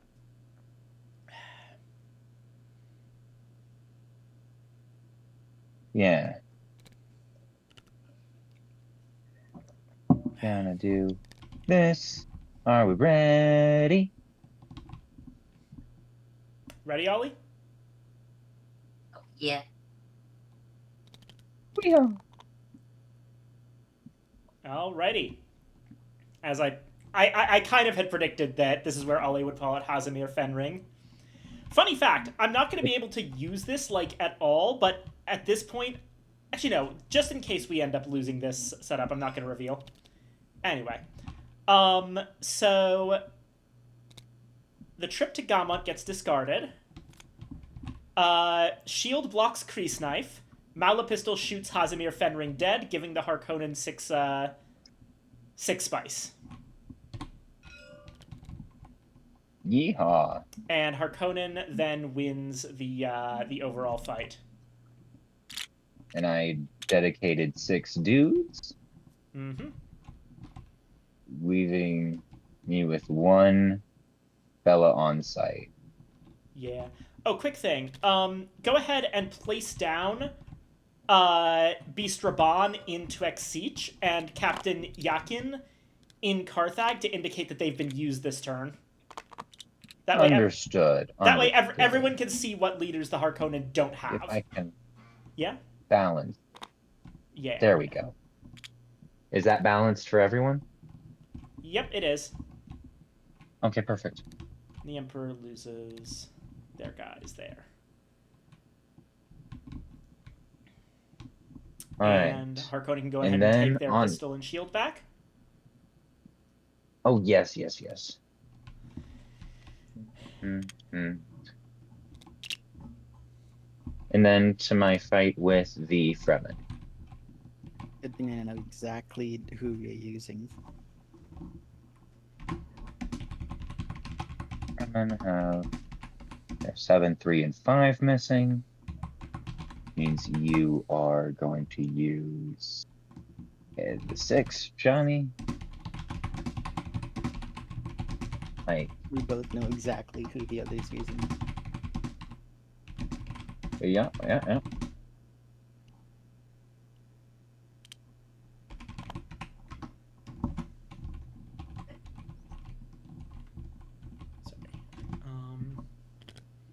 All right, this time I'll strategize like I should.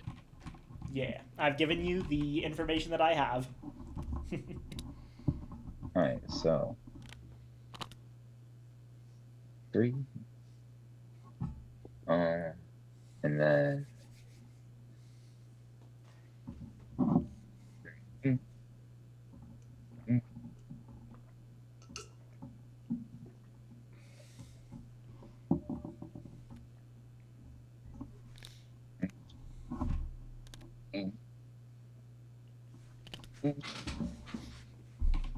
this should work, correct? Yes, should work. All right. Let's see if I'm silly and dumb. Let me just use this real quick. Truth trance. Okay. Are you going to be using a poison weapon? No. All right.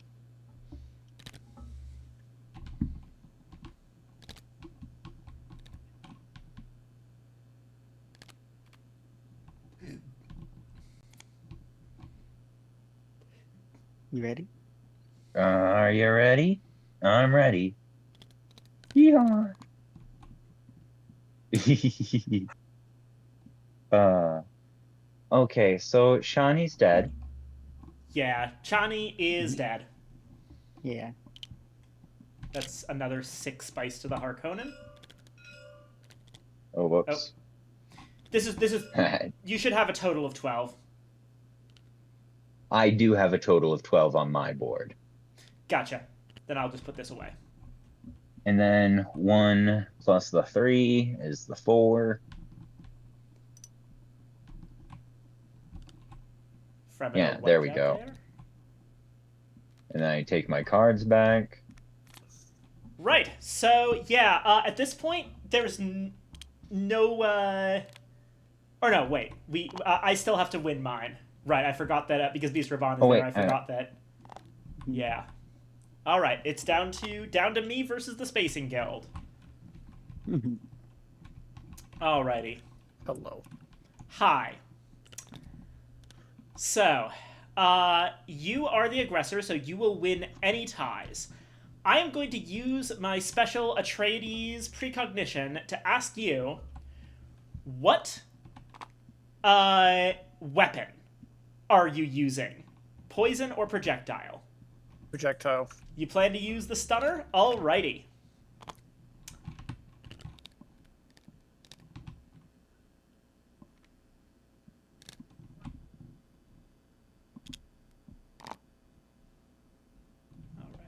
Alright.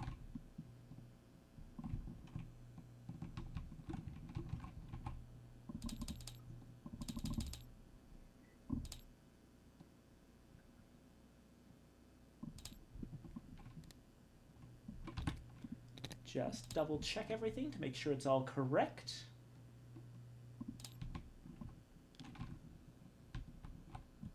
And here we go. Ooh boy, last fight of the game, probably. Yeah.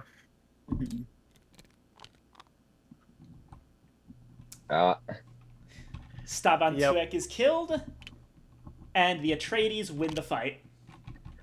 Yeah. I also didn't realize there was still 1 unit on Carthage underneath the captain. Oh yeah, just one little guy. I thought one we'd have little at guy. least 1 more turn, but no, there's still at least 1 defense left. Mm-hmm. And that's over. The game is done. We go to Yeah. spice harvesting. Nothing happens.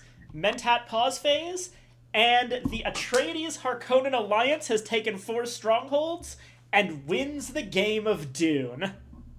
Mm-hmm. Damn. Whew. Good job. I want to say, good job, Base. You were an excellent partner, and I could not have asked for a better ally in this. It was very good. I had a ton of fun. I certainly felt about as overpowered as I could. Yeah. I hope everyone had fun, honestly. I had fun. Yeah, so did I. Yeah. Hey, do you guys want to see how much spice I'm ending the game with? Yeah. 34.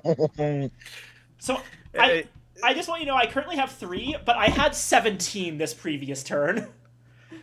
You guys want to know who my traitor was the whole game that I've never once used? Go ahead. Who was it? Stilgar! So mine, this is what I was actually about to reveal. Check this out. It was Hasimir Fenring, the Emperor's Here's all guy. my traders. There's was- Here's 1, mine. 2, 3. And yet he sat dead for the longest time, so I couldn't even use him. I had 3 Harkonnen that could have happened, I think. Yeah. Oh yeah. So Damn. at this point, I'm also going to let me just do this real quick. You had family atomics, didn't you? 1 second. Gonna delete that. And yes, I did in fact have family atomics, and I had it since very early in the game. Fucking knew you had it. I have been holding on to that the Ooh. entire time because it's one of the few things that could have screwed us over. Thank you, Wallmaster. Which makes sense because when it says family atomics, they're the Atreides family atomics. They do actually canonically belong to the Atreides family. So yeah, that was something that I was doing that I was holding on to the entire time. Another note is that cool.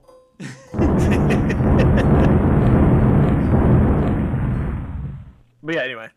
Yeah. So here was the final tally that I had of information on people's boards.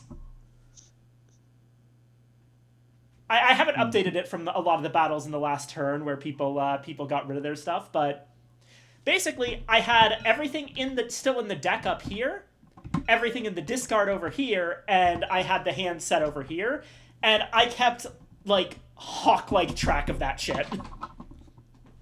So Hell like yeah. a lot of them. So for example, here's some messages between me and Base in that last turn about the whole Atreides advisor quote. Spacing Guild has both projectile and poison. Use my power to ask which. They have no defenses. Emperor has no defenses, and you can block them with a shield. Ask about troop number, I guess. And for Fremen, no defenses, no weapons. You have very little chance of losing here if you just out-troop. So yeah. The thing is, another small advantage we had was that we managed to grab every single shield except for one that was still in the deck by the end of the game. Yeah. Mm-hmm. So literally no one had shields except for us, which means that we were able to use and by the end of it also very few people had snoopers. The Fremen were the only people who consistently had a snooper and lost theirs near the end of the game. So there were several turns where it actually looked very bad. Because, like, okay, at the beginning of the session, right? Yeah. Things looked extremely different. What was going on was the Fremen had a snooper, and both of us had both defenses, as I found out, but the Fremen had a snooper, and the Fremen were the ones who had control of both of the sieges, and at that point we were still very poor. So at the beginning of this session, we were like, we probably aren't going to be able to fight the Fremen, so... Or at least I won't be able to fight them. I could not fight the Fremen because my only weapon was the Gom Jabbar, and the Fremen had better leaders than me. So the plan was for Base to fight Harkonnen to fight the Fremen, and for Atreides to fight the Emperor, because I had Hazimir Fenring, and Base had Captain Aramsham as traitors, and the Harkonnen thing is that alliance thing is that you can use their traitors. They can call treachery for you. So we figured that we would set it up so that, like, if the Emperor used the good leaders, I would call traitor, and if the Emperor used the bad leaders, I would just out-troop them. But then the big alliance change happened, and we had to completely scramble to rework things, but it ended up actually working out to be easier for us. Yeah, because I got jumped big time. Yeah. Our goal was to try and hold on to, if not both of the Fremen strongholds, to at least hold one of them, and then just try and force the game to default. Yeah. Because we had both of the alternate win cons. So that was our goal, was to try and force at least one of them. Yeah. Evidently, obviously that did not work out.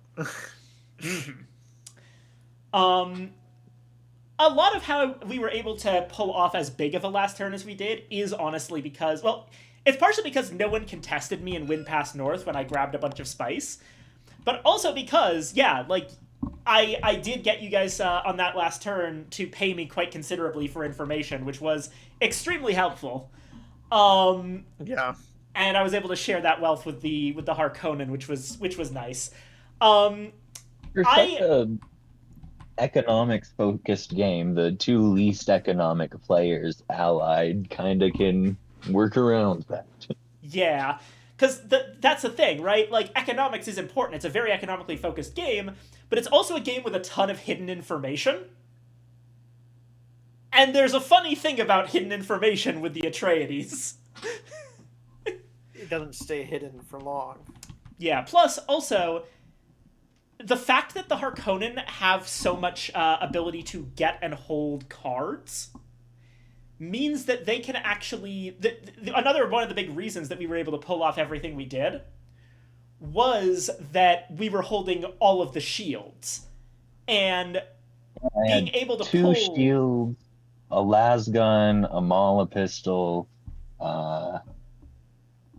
cheap hero. Yeah. You guys had some work to get through. Yeah. And there was a lot going on there, and being able to hold on to the shields means that if we had projectile weapons, we knew nobody could defend against them. And the thing is, if no one has any defenses against you, then their leader numbers basically stop mattering. Especially if you have perfect defenses, which... The thing is, we did have perfect defenses because both of us happened to have both a snooper and a shield. Harkonnen lost their snooper at the beginning of this turn against the Spacing Guild, but they had a snooper for the entire time. And with those things, plus the ability to ask about what weapon the opponent plans to use, means that we could always option select into the the defense that would work specifically against that. It was a whole thing. There was a lot of stuff going on in planning behind the scenes, and I do apologize that did slow things down because I had to type stuff out, and I'm also guessing that my keyboard comes through the mic, which is unfortunate. Nope, I didn't hear no keyboard. You didn't hear a keyboard. Okay, wonderful. I didn't- But yeah, that's Dune. That was an exciting last turn, honestly. There was a lot going on. So yeah, we are about 4 hours in, and I think it's safe to say we can wrap this up, because I don't think anyone's going to be wanting another one. Nah, I this think is we're a good. great stopping place. It is. But yeah, thank you all so much for playing this with me. I genuinely could not be happier. I adore this game deeply, and I've been wanting to show it off for so long. I really just can't say how much, because God, it's so good. Mm-hmm. And yeah. Let's see. Oh, it looks like if we want to stop here, Cineswirls is playing Slay the Spire 2, so we can probably hell drop in on Alrighty. that. So next week, I probably could do another vote, but I'm actually thinking that next week I can just, since it got second on the vote last time, and I've been kind of doing that with a second that a lot of people wanted, getting on the docket for the next one. I'm thinking that we do Sentinels of the Multiverse once again. So that's gonna be very different from Dune. That's co-op. And I really just wanted to put that one out there because I'm still very excited about Sentinels of the Multiverse being rescued from Tariff Hell. Hell yeah. Nice. I don't want to get too political, but tariffs are a terrible idea, and among board games, they wreck so many markets, and anyone pushing for more of them is an idiot and should not be in office. Correct. Tariffs are inherently just shit for every economy. Yeah.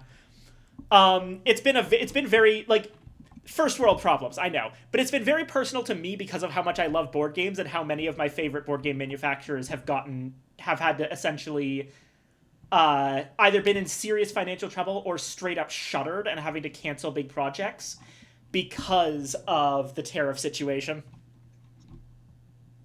And, like, yeah, of course, there are people who are literally dying from it. My problems are comparatively not important. But I'm just saying that I have a personal stake in this as well. Nice, y'all. Anyway. But yeah. So let's go ahead and raid into Cinna. Once again, everyone, thank you so much for coming. Yeah. Raid Cinna Bye. Swirls. Alright. Getting the raid started. As Saribot says, have a great rest of your day. Don't forget to stay hydrated and take care of yourself. Yeah. And the next few hours, I'm gonna be mostly setting up my Twitch to actually give me notifications for water and long snack. Yo. Alrighty. And yeah. We are ready to go. Have a great night, everybody. Bye-bye. Bye-bye. Bye. Stop streaming.